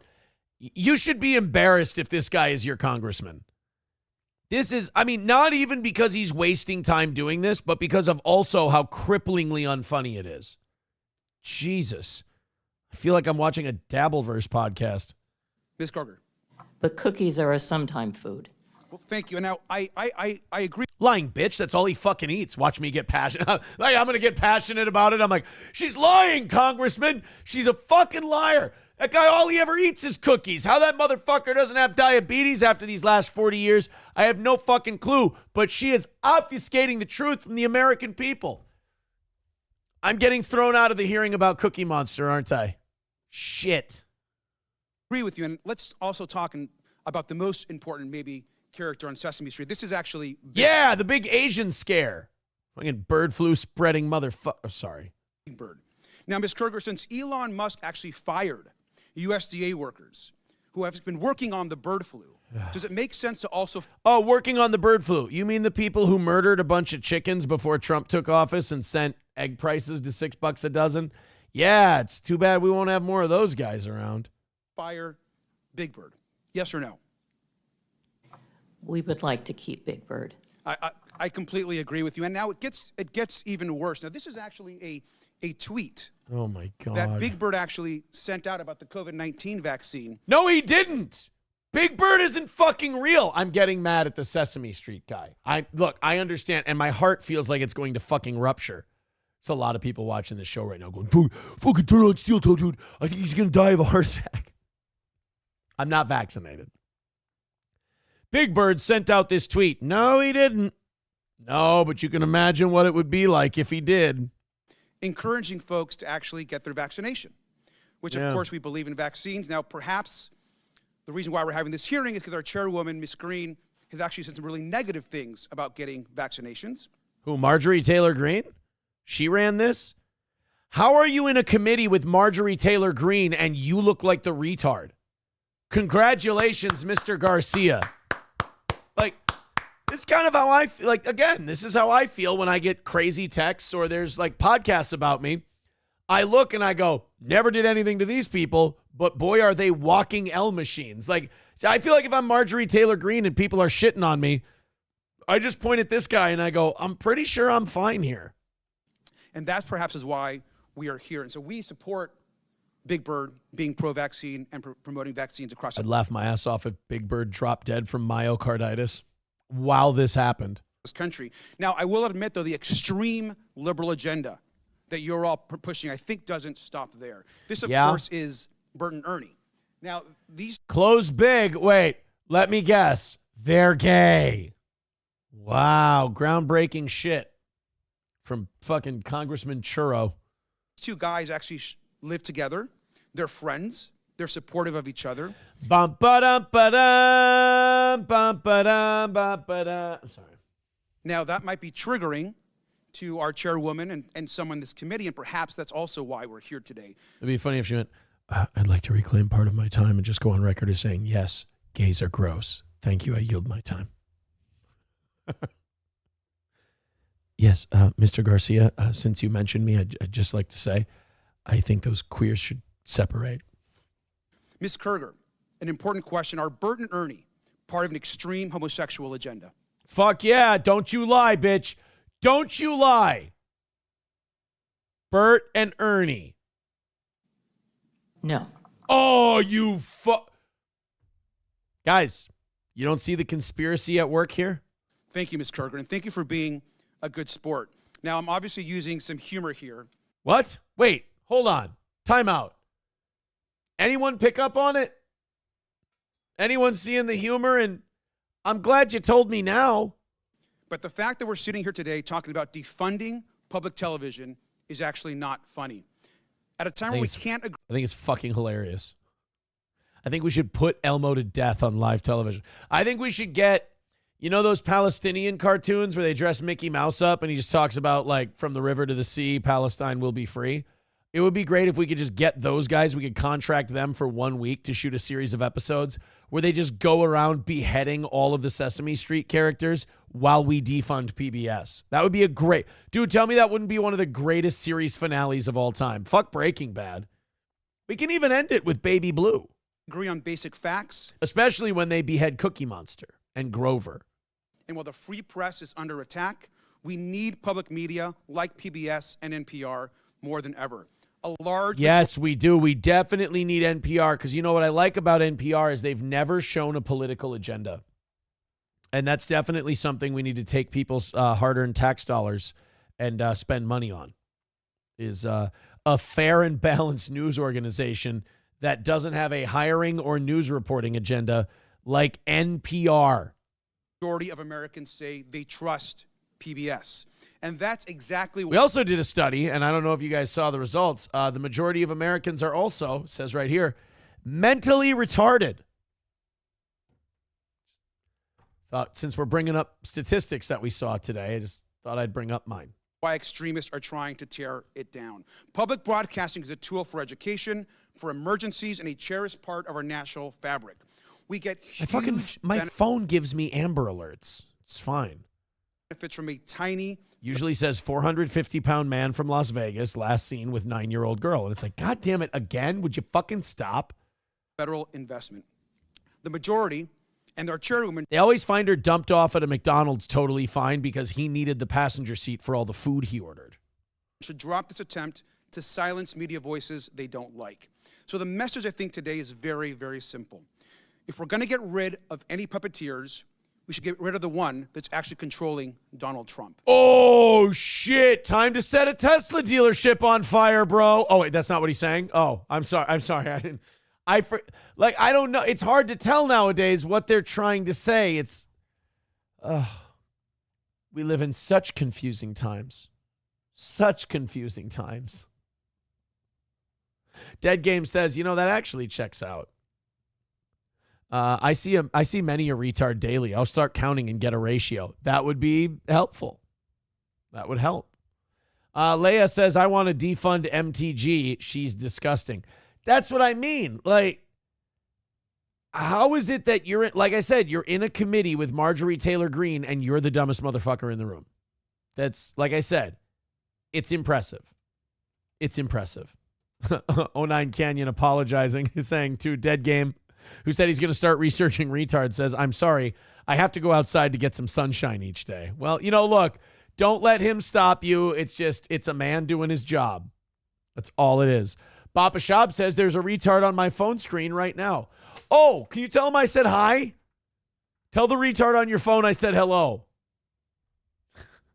And let me know what he says back.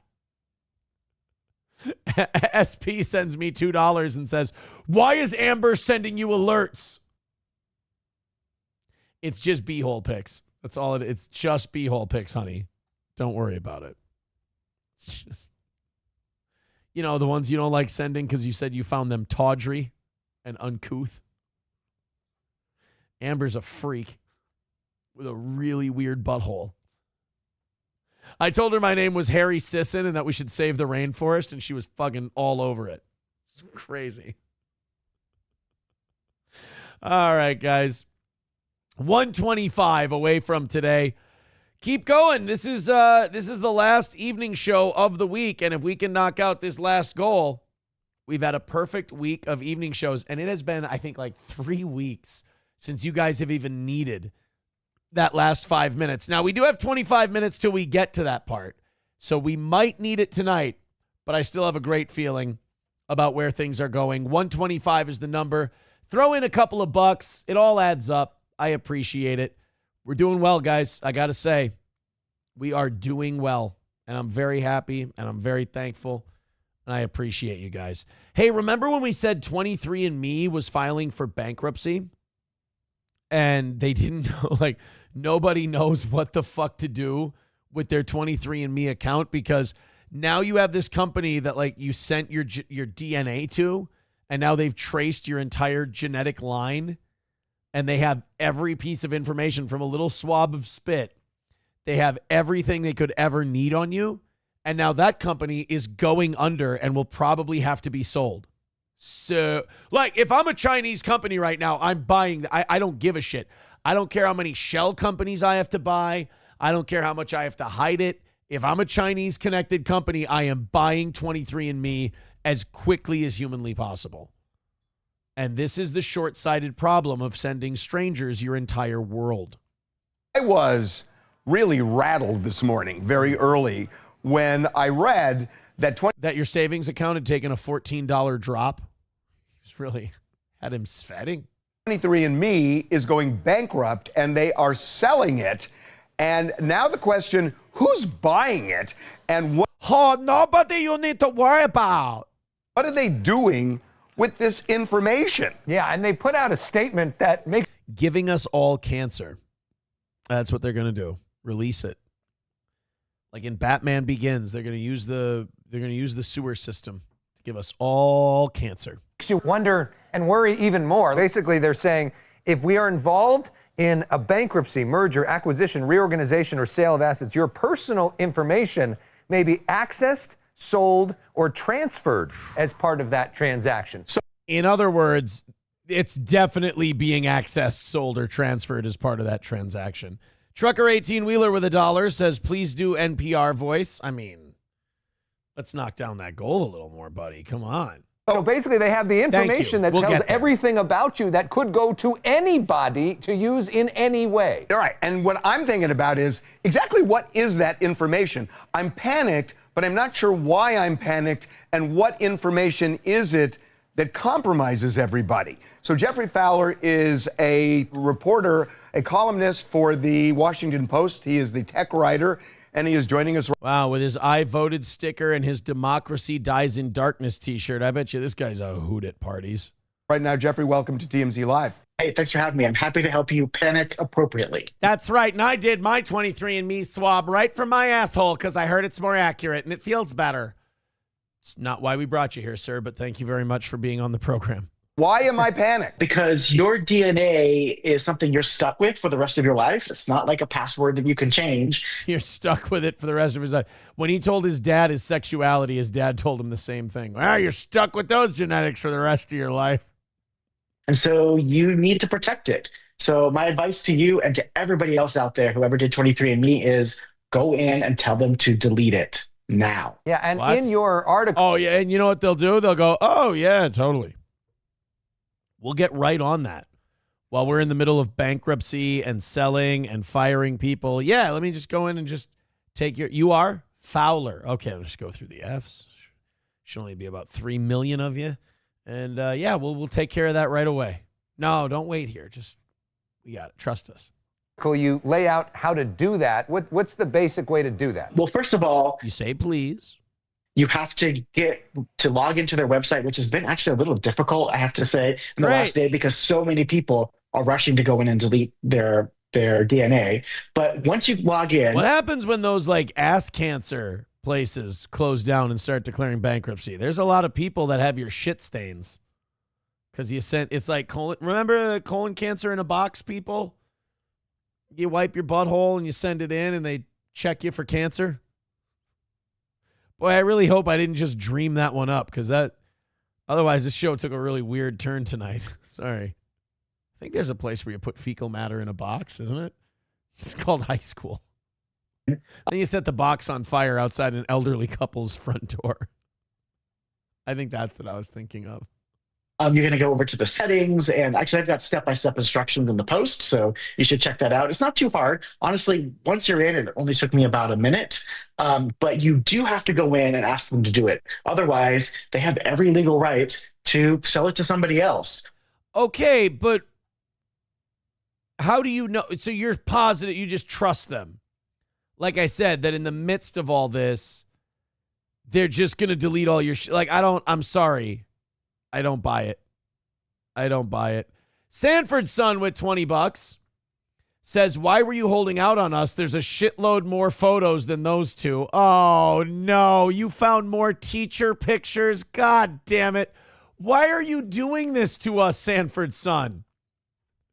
Thank you for the 20, by the way. I mean, I do appreciate it. 105 away from tonight, but oh, shit.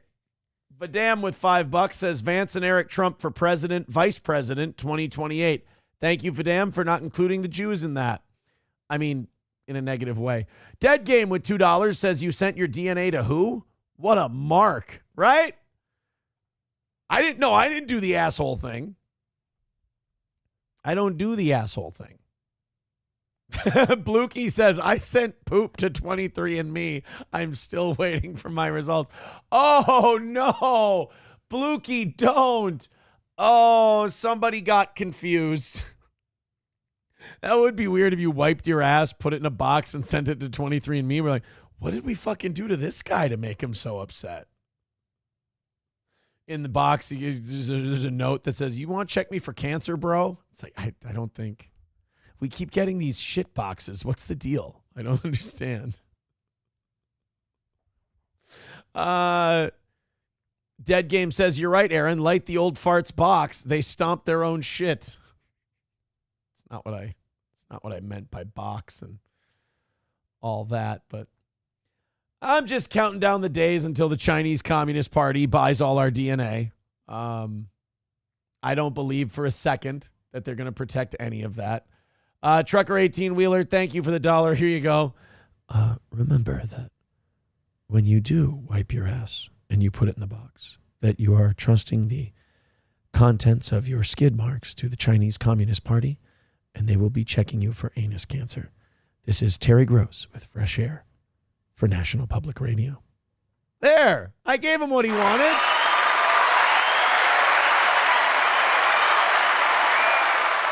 $105 away from tonight's goal. Keep going, guys. I'm loving it. I'm very happy with where you guys are at. We got 23 minutes to finish it up.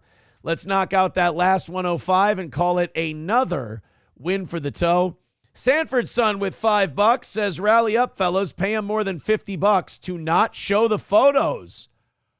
Ooh, I like this.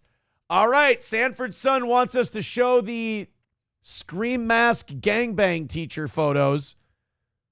What do you think? We'll give them until 7:45. We'll put 8 minutes on the clock. And I just put up 9 fingers because I'm a fucking retard. Please don't clip me going, we'll put 8 minutes on the clock. Could we not do that?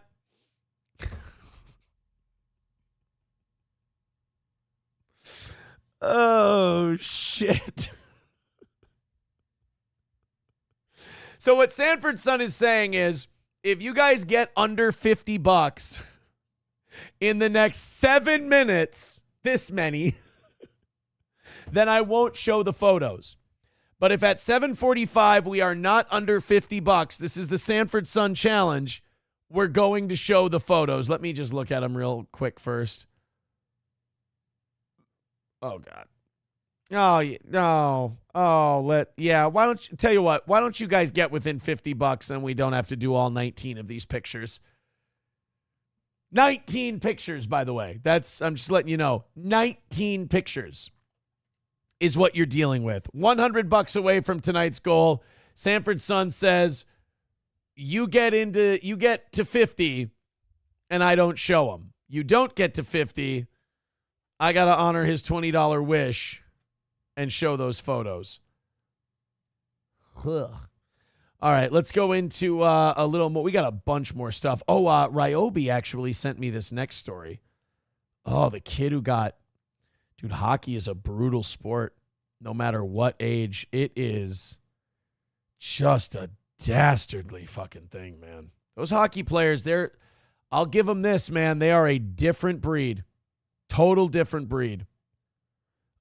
This is a young hockey player, I think 11 years old, barely escapes death after taking a skate to his neck. A Wyoming boy narrowly escaped death after taking a skate to the neck during a hockey game. Carter Lean, $11. If you would have leaned back maybe a little. I was playing defense in his team's final game of the season when he accidentally tripped an opponent, sending the other youngster flying. The other player's skate ended up slicing the boy's neck just under his ear. His terrified parents rushed to his side.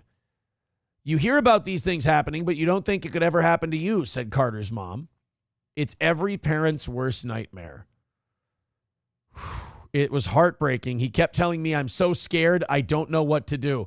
Well, I will say this. The talking is probably rushing a lot of blood to this, so maybe, shh. Am I going to die? Carter recalled thinking as he realized what happened. Oh, no. Oh! His mom held Carter's blood-covered hand, comforting him as they waited for the ambulance to arrive. Let's go to the video first. Then we'll show you pictures of what happened. Oh, this shit is... Hockey players are animals, dude. This is... 9 seconds left on Miners' power play. Oh, goal. Oh! That'll be a goal. Oh, no. fuck. Oh, no. Oh, my God. Oh, goal. Here, watch. You'll see it again. His skate goes flying up right over here and cuts the kid. 9 seconds left on Miners' power play. Oh, goal. Oh. That'll be a goal. Oh, no. Oh, no. Oh, my God. Is he bleeding? Dude, an 11-year-old kid is losing his fucking mind right now. And, I mean, a grown-up's losing their mind at this point.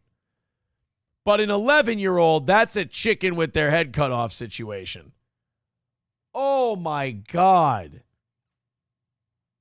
So they got him to the ambulance. They got him to the hospital. He was okay. But this is fuck me running. Oh. At least 20 different people dialed 911. Yeah, no shit. That's nice. Paramedics showed up a few minutes later and rushed Carter to a hospital blocks away, where it took 8 stitches to close the wound. A CT scan showed the gruesome cut was just an inch away from major arteries. Carter's mother said she was incredibly thankful for the new rule mandating neck guards.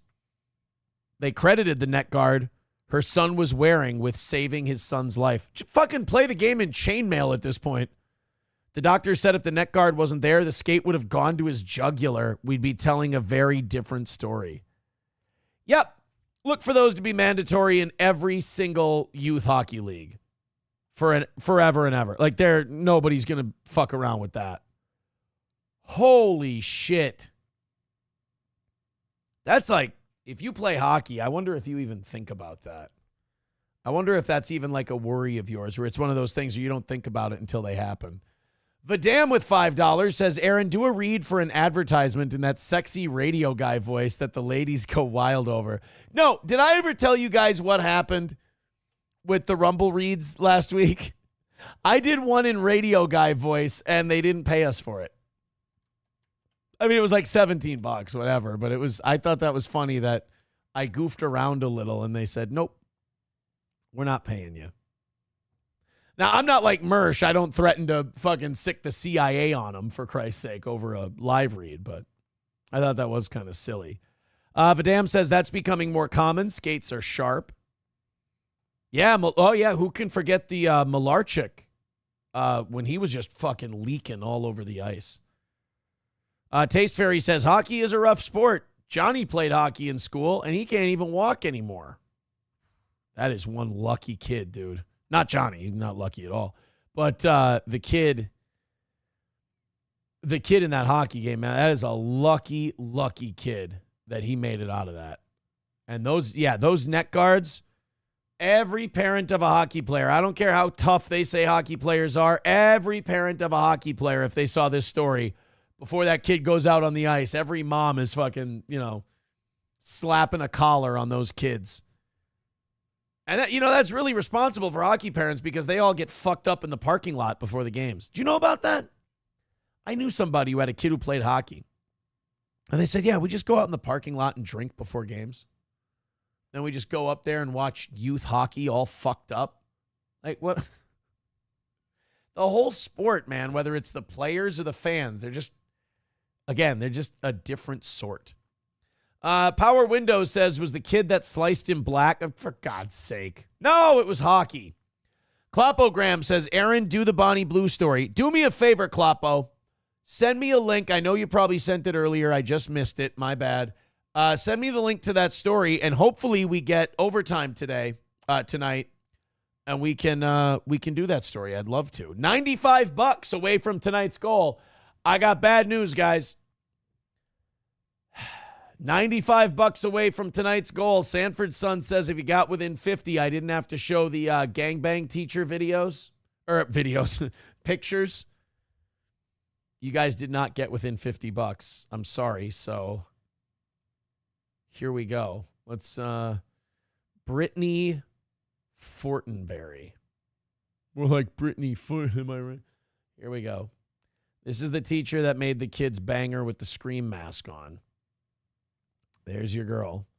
This isn't the worst picture of her I've ever seen. Let's keep going.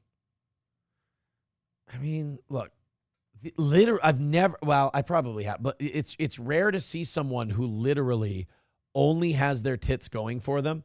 And those tits, if I may be the gay in this conversation, a little too big.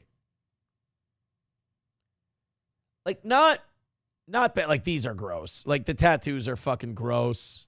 The tongue is gross. The scrunchy face. Like, oh, I'm just making cute, bad bitch scrunchy face. I hate her. She does look thinner in these photos, though. Some of these must be older. Because, oh, there's a nipple pic with the gut hanging. Oh, God damn it. And we got to have our tongue out, of course. And we have blue hair. And Jesus Christ. I mean, this woman is a walking red flag. Ugh! Oh, my God. Oh, no. Oh, come on. Better, but still. Oh, because she's a devil, get it? But she's got the heart of a shut up. No.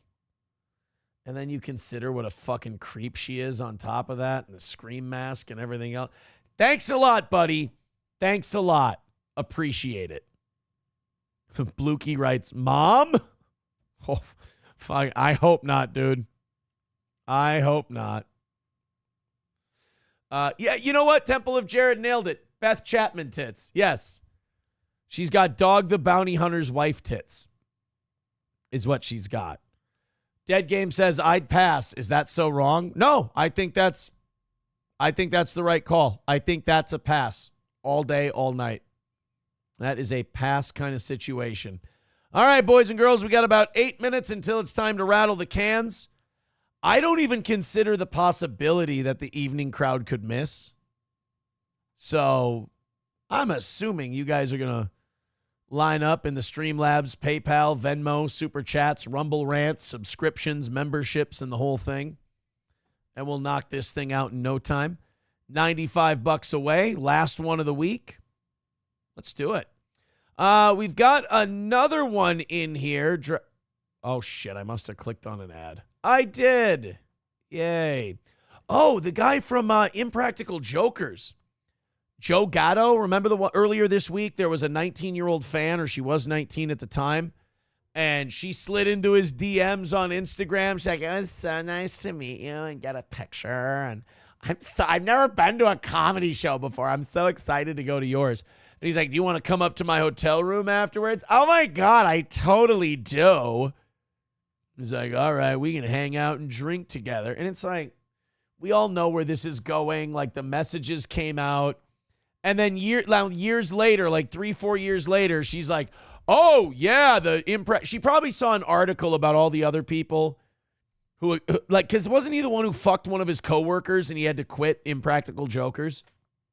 And so she probably saw those stories and went, wait a minute, I fucked this guy, but I was like 19 and I agreed to go up to his room. I could totally play this off like I was some kind of victimized 19-year-old.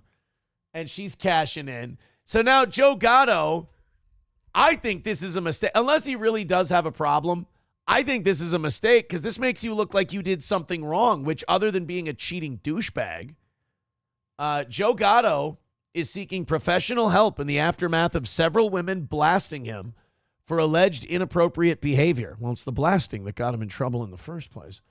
Announcing he plans to enter an inpatient treatment facility. Look, if he really does have a sex addiction, fine. Get yourself some help. It's great that you can admit it. If he's doing it to get the heat off of him because he's trying to rebuild his career somehow, kind of a shameless move.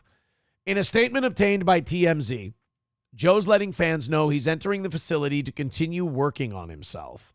It's unclear what he plans to address with the treatment, but it seems Gatto feels he needs individual care to help him during this difficult time. All of his tour dates have been canceled. Allegations popped up against Gatto after a user on TikTok claimed she met up with him after a show in September 2023, saying he bruised her backside with her teeth. Oh, that's her? Dude, try to keep it a little closer to your age. That definitely looks borderline. I know she was 19, but when they could look like your daughter, bro, don't. How about keep it in a single-digit age difference? Can we do that? Gatto said he used poor judgment in the past and has therefore violated the trust of the people he loves, but is confident anyone who knows him knows he wouldn't assault anyone. Yeah, dude, I don't think he assaulted anyone. I don't think he did anything that was unconsensual. But, again, these days, just being a creep's enough now. Like, being a creep is enough to get you in all kinds of trouble. Sanford Son with $10 says gay test. Oh, I fucking rule at these. Gay test. You're 1.5 beers and an old-fashioned deep. Sleeping. And she's pawing at you and tugging at your belt at the bar a block from her place. Still pass? Bullshit. Who, the teacher? Yeah, I pass. I do. I'm not attractive to... I'm not attracted. Well... Here's another slip. I'm not attracted to what she is, if that makes sense. I'm not attracted to... I mean, if you would, dude, that's totally fine. It ain't me. It ain't me. I ain't no senator's son. That's all I'm saying. All right, let's go to some more thank yous. Let's take a look here. Scott with $10. Thank you very much. Trucker 18-wheeler with $1 says, haven't you heard half your age plus 7? If the woman is half his age plus 7, then it's okay. I believe that was the Honorable Elijah Muhammad who said that. Klopogram says Aaron would just do her at the bar. Where did I get this reputation that I'm some kind of sex-crazed man whore? Oh, that's right. Okay, game on. $75 away from tonight's goal. You guys have it right down there, man. Streamlabs, PayPal, Venmo, Super Chats, Rumble Rants, gifted memberships. Lock it down, finish it up in about 2 minutes. We're going to rattle the cans. Let me let you know what we've got here for overtime. We got that Bonnie Blue story. She sparked more outrage after being caught in disgusting sexual act with a rapper at an NBA game. Oh, God. Who's letting this if you're anyone of any note, why are you letting this chick near your balls? She's fucking putrid. Also, we got some Ben Affleck news. The media was surprised to learn that Ben Affleck and Jennifer Lopez won't be getting spousal support from one another. The multi 8-figure net worth, 9-figure net worth actor and singer won't have to give each other money, which, yay. I mean, they were married for 25 minutes. I don't think we really need to exchange. They have a house they need to sell, and that's about it. And also, we've got Donald Trump signing a new order this week requiring proof of citizenship to vote. Well, shit, this should be a great internet fight between people who know everything about politics on either side. But before we get to any of that, let's go ahead and do this thing. Let's do it. Uh-oh, we triggered Coach with our show today. Sorry, Coach. I'm sorry, but my line of getting shit right, it has a way higher accuracy than your guys' wishful thinking that you seethe about when you're wrong. I'm sorry. If it upsets you, you can always take off. You can always leave. But if you're going to come here, we're going to give you the truth. And I know when you live in a bubble, that's uncomfortable. Guys, let's rally up and knock out that last 75. Try not to make Coach cry. He seems like he's close to tears. 75. Yeah, Taste Fairy Ialto says, Coach, imagine caring. That's the biggest one.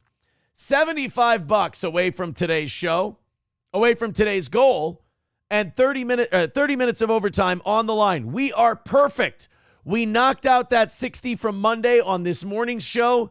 Let's keep it that way. 7 weeks of perfection on the line. If we knock out tonight and we knock out tomorrow, it's all good. Streamlabs, PayPal, Venmo, Super Chats, Rumble Rants. Now people are telling the coach to get a life. Let's not worry about the coach. Look, he's taking his L for tonight. Let's go ahead and knock out the 75. Let's call it a win. Let's move this thing forward into overtime and keep that 7 weeks nice and in the, the windshield and not the rear view. All right, guys, 4 minutes to go. Let's do this thing. Kloppo says, Coach, if you can't do it for yourself, do it for the children. Do it for the children. Just don't cry. All right, everybody, we're throwing in 5 or 10. This is an easy one to handle. There's $10 from Walter. Thank you, Walter. $65 away from tonight. Keep her going. Now we can do this thing 5, 10, maybe 2 at a time even. $65 away from tonight's goal. Let's keep going. 3.5 minutes left to go. $65 away from perfection in the evening shows. Keep it going. Off we go. Very, very close. Just another night where you guys kind of casually dropped it down just a little bit at a time. Couple 10s here, couple 20s there, but for the most part, just dropping it down. Dive Bar says, Night Crew screws the pooch. Tune in at 10, 74-20. I don't think the night show is going to screw the pooch. I think they still got it. $65 away from tonight. All the links are in the chat. Show up, drop a few bucks in, wave on your way out, and say thanks, Toe. We got 3 minutes to go. 3 minutes away and $65 from knocking it out. Of course, if you guys get it inside of 50, we put another 30 minutes on the clock, and we ask you again. Let's hammer out $65. So close, tantalizingly close. On the day where we got back to perfection, and of course, all evening tonight, we didn't have to ask. We didn't have to pretty please with cherries on top. You guys spoil us on these evening shows. We're spoiled. Plenty of content, plenty of stuff to talk about, plenty of stuff left over for tonight. So let's keep it going. Let's throw that rally in. We've got 2 minutes, a little over 2 minutes left to go.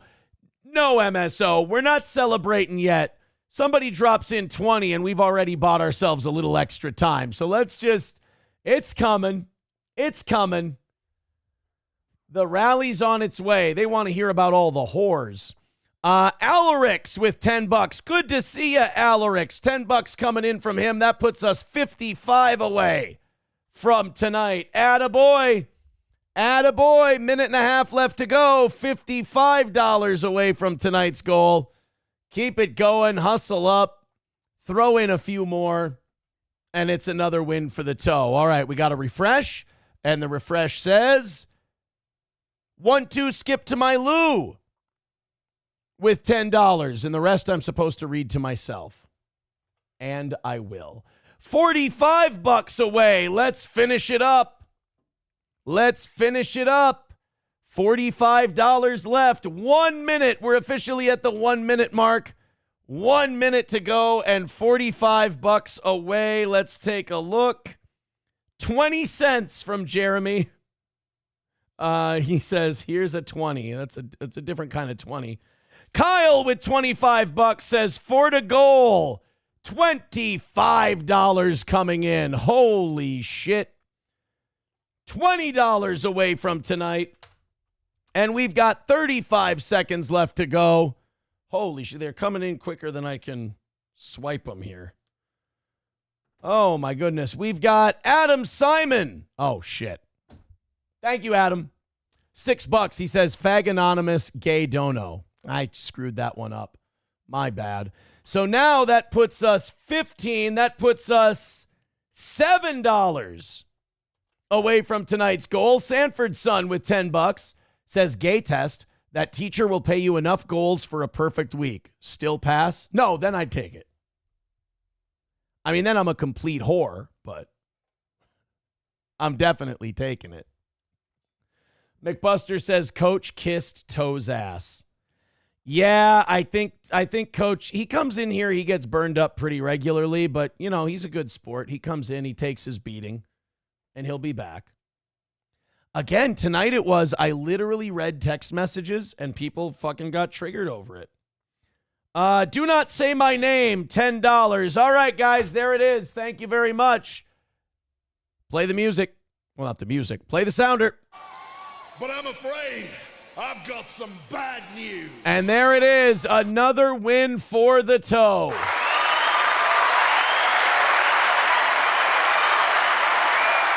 Little combination of PayPal, Venmo, and Rumble on that one. Thank you guys so much. And nice and easy this evening, guys. I tell you what, you got it down to double digits by the 5-minute mark without us asking. And then at the 5-minute mark, you closed it out. Guys, you're still the best. You're still the best.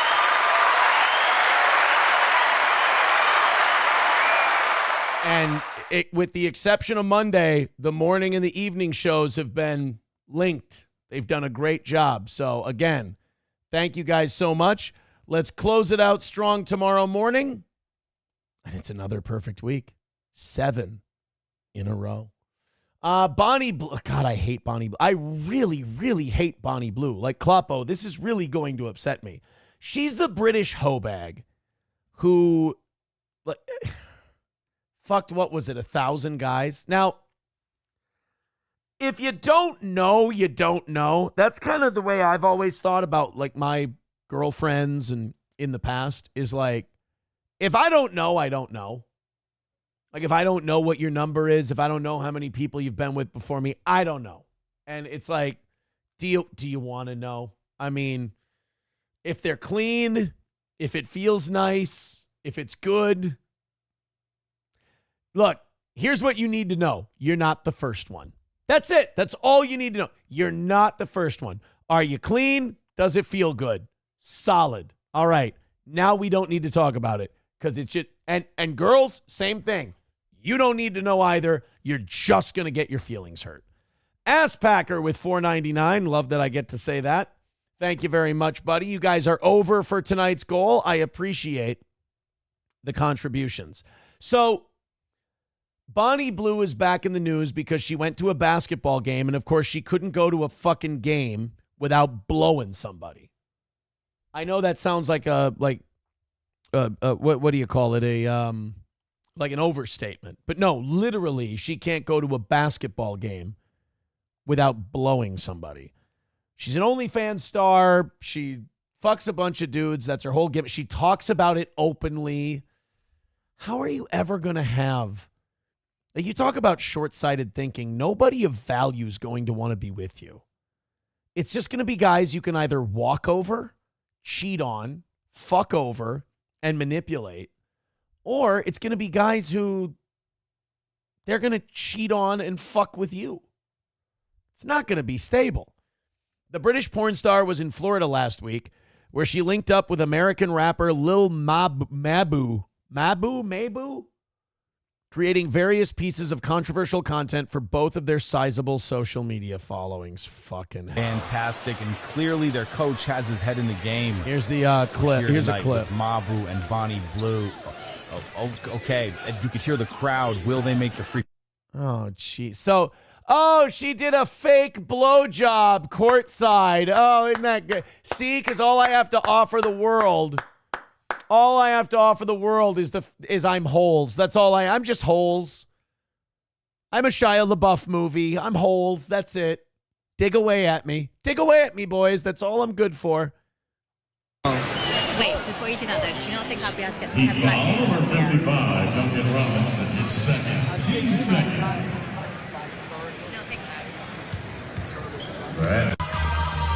Kind of difficult to be out with that girl when you know all she wants to do is fuck the power forwards on every team.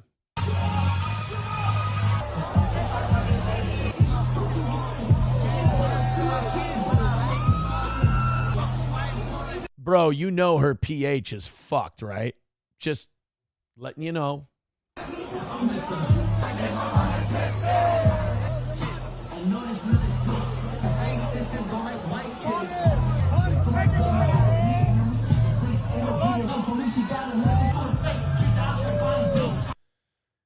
You know, But I'm afraid.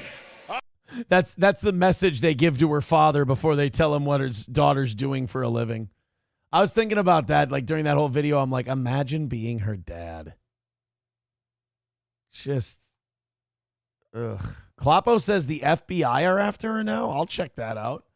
Suave Banana with $5 says, read my message. Homo. Are you happy now? Are you happy now?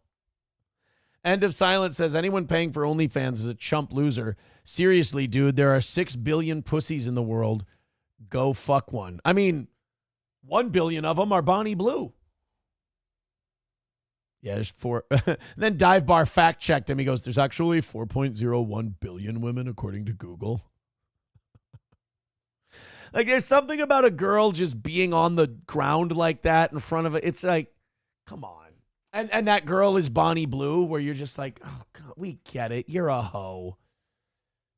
Like, there's something about a woman who carries herself with a bit of dignity, a bit of class that's just fucking hot. And there's something about a whore that's just on a dance floor letting you know you just fuck her at any time. And you're just like, it's great. I mean, it's really, you know who's into that? Insecure teenage boys. That's who's into that shit. Who's into Bonnie Blue, whether by age or by mentality. But you see a woman that carries herself with confidence, and you know that you're going to have to, like, talk to her, make her laugh, you know. Earn it. Fucking earn. There's nothing like earning it. Earning it feels good. Earning it is the way to go. You know, It's the difference between making the playoffs in baseball and making the playoffs in basketball. Fucking Bonnie Blue is making the playoffs in basketball. You know? You make the playoffs in basketball, well, who gives a shit? The majority of teams make the playoffs. She blows you in a bathroom, that's a play-in game. Baseball? You got to be one of the top 6. One of the top 6 in your league in order to make it. And there's like 16 teams in your league.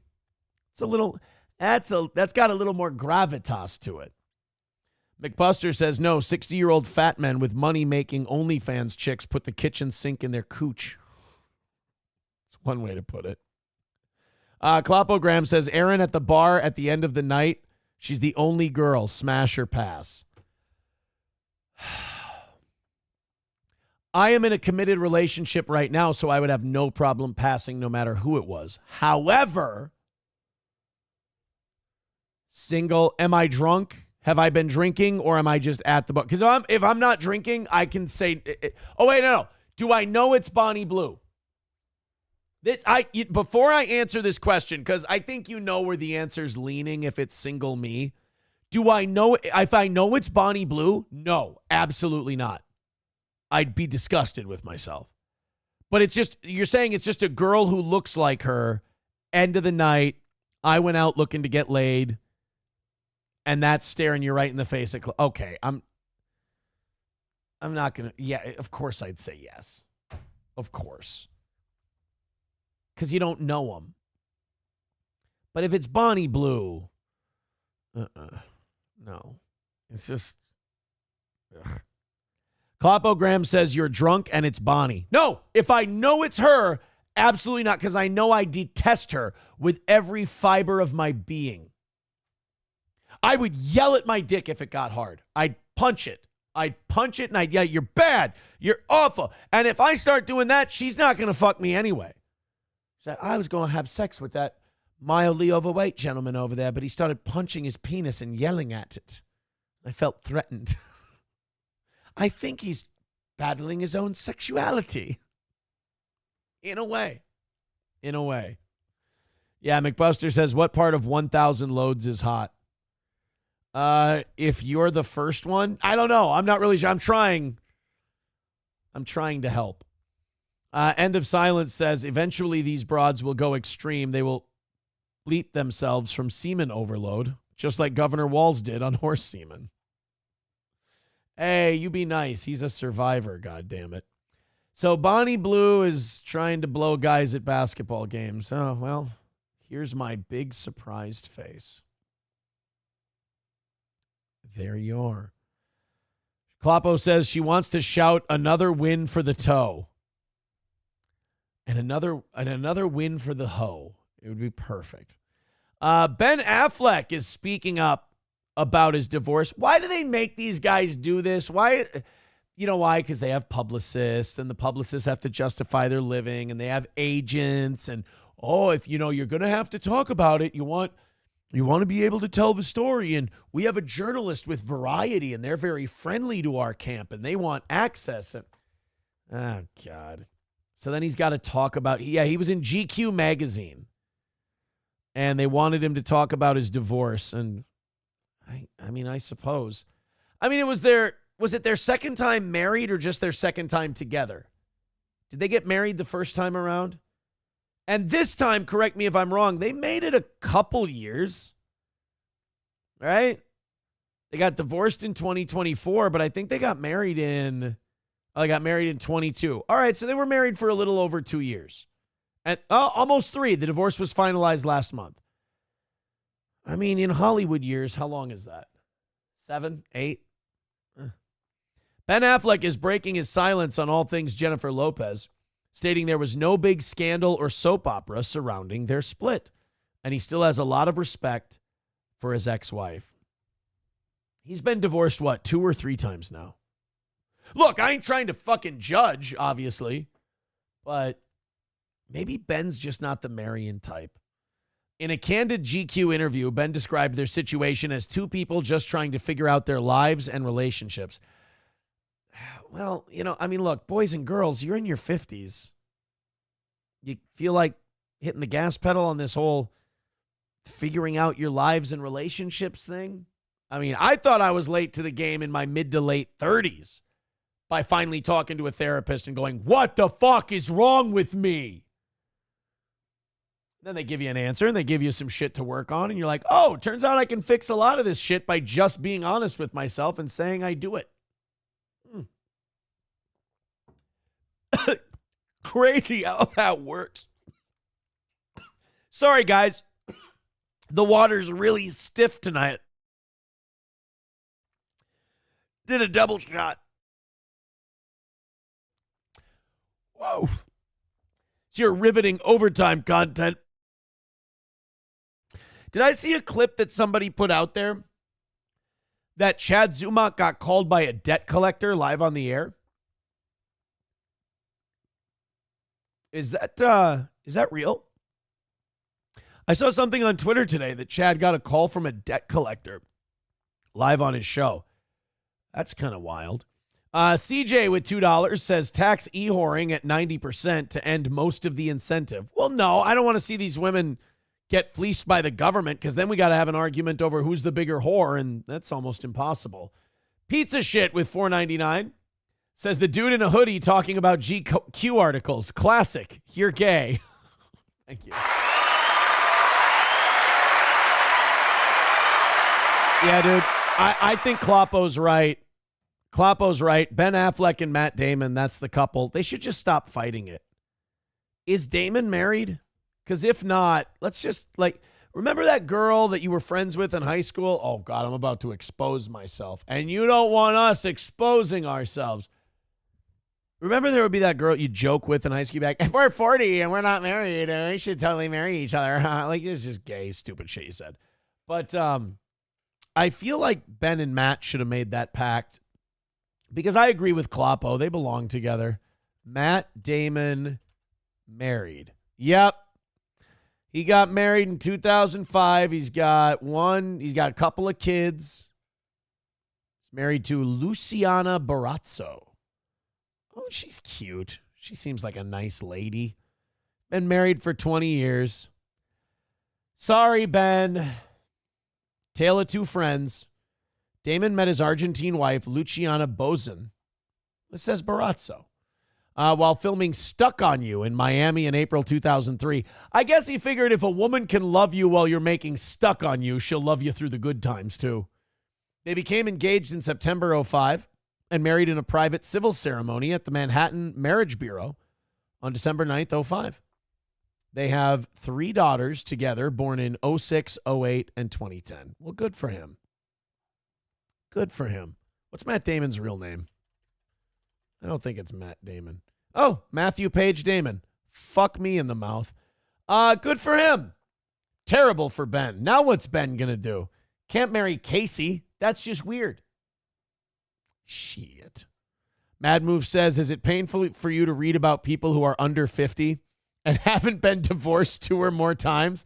I'm a little pissy about it, if you must know. Yeah, I'm a little upset. 09 Canyon says, I think Matt Damon married a waitress along the... Well, she was a model. Well, I mean, models sometimes moonlight as a waitress. Depends on how successful of a model you are, I suppose. Hey, by the way, thank you guys very much for your generosity. We've gone over for tonight, and I really appreciate that. Hit like, hit subscribe, hit follow. You know what I want to listen to when I'm done with tonight's show? What I'd really like to listen to is Jesse P.S. He did a show. Oh, okay. He did a 1-hour show tonight because he's got this thing going. I finally listened to that whole private conversation he recorded between him and Ethan Ralph.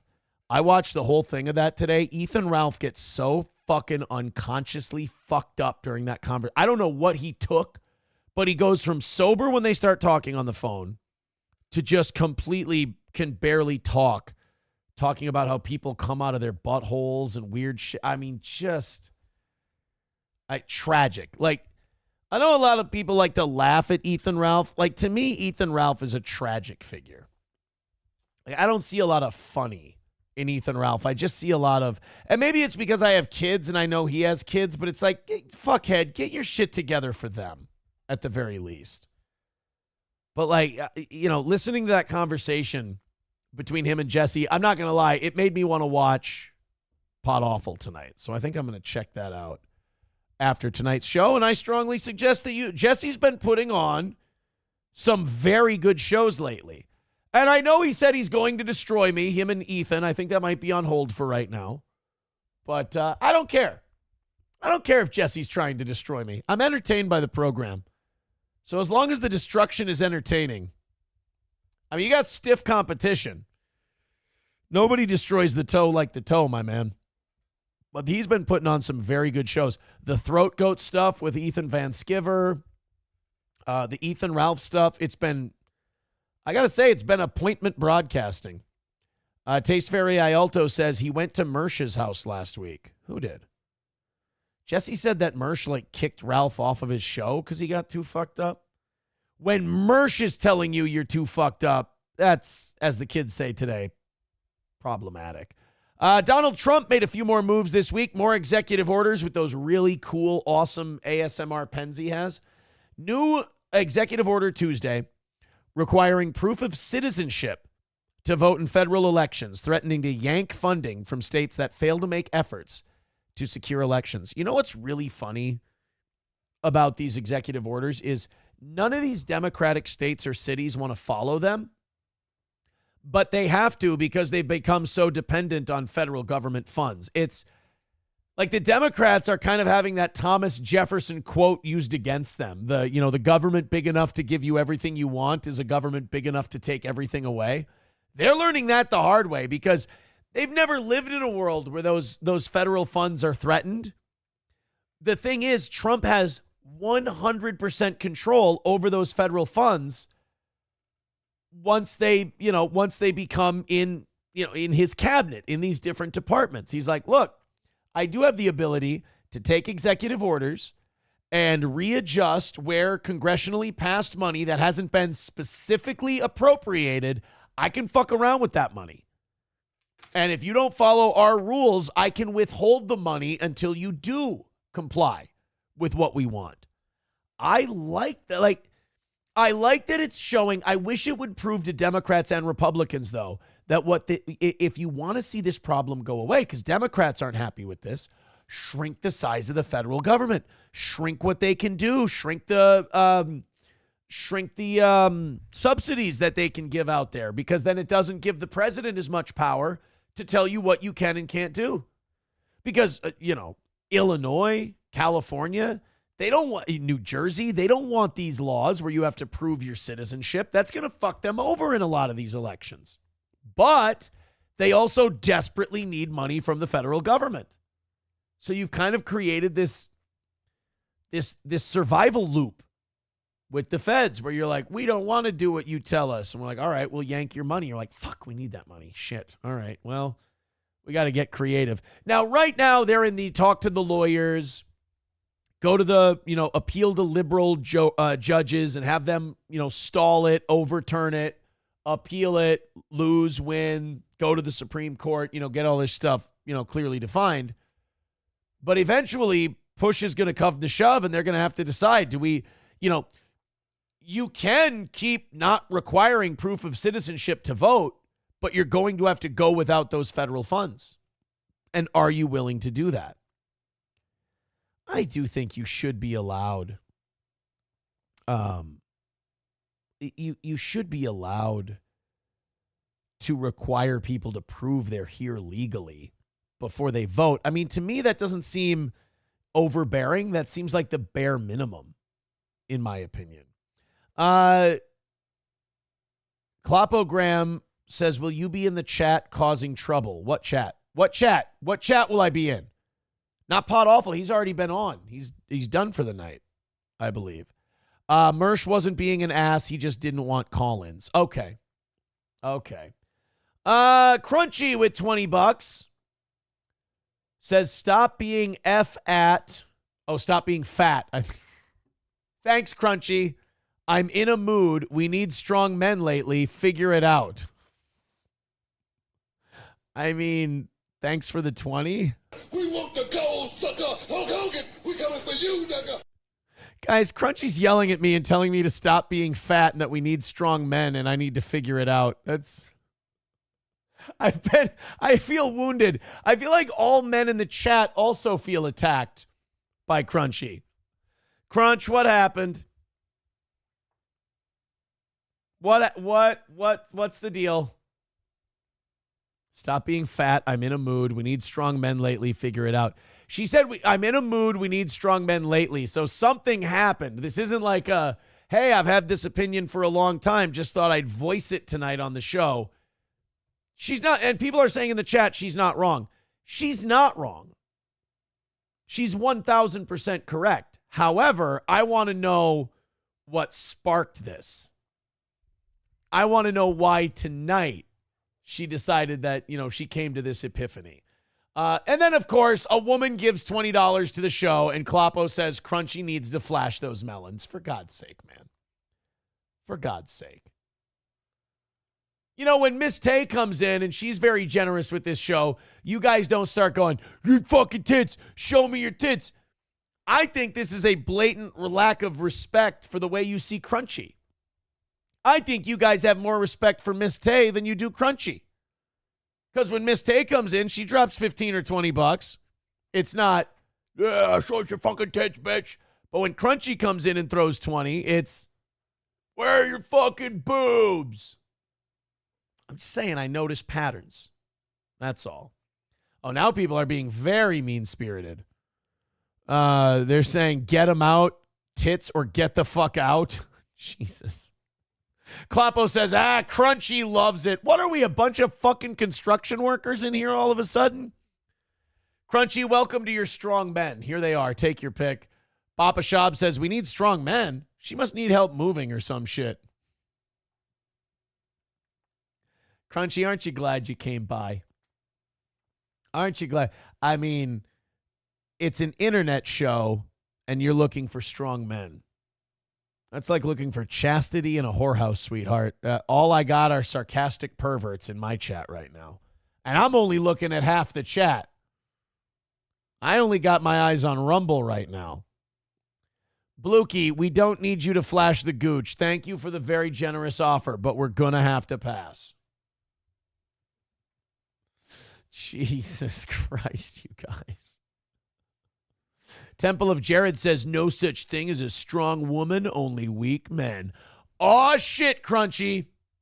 I think you need to be in the Rumble side of things and set some of these dudes straight. I mean, unless you don't like seeing show us your tits 50 times in a row. Might be a little too lit. So Trump's... Back to the Trump executive order, I suppose. What's the other story we have for the last 5 minutes? Oh, the Hawaiian doctor who killed his wife. Ooh, that one's spicy. Maybe I think we got the point of the fucking Trump story. Papa Shab says, Tom Myers is the strongest man I know. Funny fucker, too. I know, if only he could take a little criticism. That's all. A doctor in Hawaii is accused of trying to kill his wife by attempting to push her off a hiking trail. He was trying to kill her via Royal Rumble elimination. It's just trying to... By God, he threw her off the cliff. And both feet have hit the rock. She's eliminated. We'll see you at WrestleMania, King. The Honolulu Police Department said 46-year-old, or as this article says, Odell, 46-year-old Gerhard Koenig of Maui, was on Oahu with his wife when he attempted to push her off a hiking trail and struck her in the head with a rock. Jesus, dude. Fucking hell. His wife was taken to a local hospital in critical condition. Hey, there you go. She made it. She made it. Hey, Crunchy, that's not a strong man. He couldn't kill his wife. She fucking, you know what she did? She did the Shawn Michaels. She skinned the cat, hung onto that top rope, flipped her way back in. Didn't get eliminated. Nice work. Local outlets allege Koenig pushed his wife after she refused to take a picture with him. Jesus. I think your relationship is over a long time before that. Koenig provided services at Maui Memorial Medical Center. as an independent contractor, and coworkers described him as friendly and quiet. He has been suspended from the hospital, according to the outlet. Probably good not to have him around life and death situations. Charges are pending against Koenig, according to the local outlets. Well, I'm glad she survived. But also, what a fucking pussy you have to be. Women are small. You want to throw one off a cliff, any man should be able to do that. Like, you shouldn't do it. It's fucking terrible. It's an evil thing to do. But physically, a man should be able to chuck a woman. If you can't do that, sorry. You just, even if they're fatter than you, like, their balance is terrible. You should be able to, they're top heavy. Like, bro, you got to be able to. It's embarrassing, quite frankly. Crunchy with $20. Thank you, Crunch. We want the gold, sucker. Hulk Hogan, we coming for you, nigga. Says, yeah, I was just trying to inspire a bunch of fat guys to stop complaining about taxes. Yeah, you guys, could you lose a little weight and then bitch about the top marginal rate? I would appreciate that, too. Wildcard with $1.99 says, I bet Aaron has bigger knockers than Crunchy. That's hurtful. Crunchy with $5 says, don't worry, guys. I got it again. Got what? Don't show them your tits. These guys, Jesus Christ. At least make them ask nicely. Tive Bar says it's cheaper than a divorce. Damn her and her strong skull. Jesus. End of Silence says, let me see your phone. I can just hear it. Pure meltdown. Temple of Jared says, imagine not being able to kill your wife. See, that would be great. Not only is this guy going to go to prison, but people are going to be like, bro, you the guy who couldn't throw his wife off a cliff? You fucking mo. You know you're getting fucked in the ass tonight, right? We haven't even decided who's going to do it. It ain't like you're going to stop us. You couldn't even throw us off the top bunk, bro. MSO says, you think you can lift up and toss that gangbang teacher? No, you chop her at the knees and then you roll her off the thing. She's got terrible balance, I guarantee it. Mad Move says, a woman who uses the label crunchy probably has eaten a placenta or two. Fucking weirdo. Kloppo says, crunchy can help us shed a little weight. Thank you guys very much. You've been wonderful this evening. Crunchy, thank you for the huge rally at the end of the show. We were already past the goal, and then you go that much further beyond it. That means a lot. Thank you guys very much, and to everybody who chipped in for tonight's show. Another perfect week of evening shows, and we're a little under $300 away from a perfect week for tomorrow. Thank you guys again. Take it easy. Have a great rest of your night, and we'll talk to you at 6 a.m.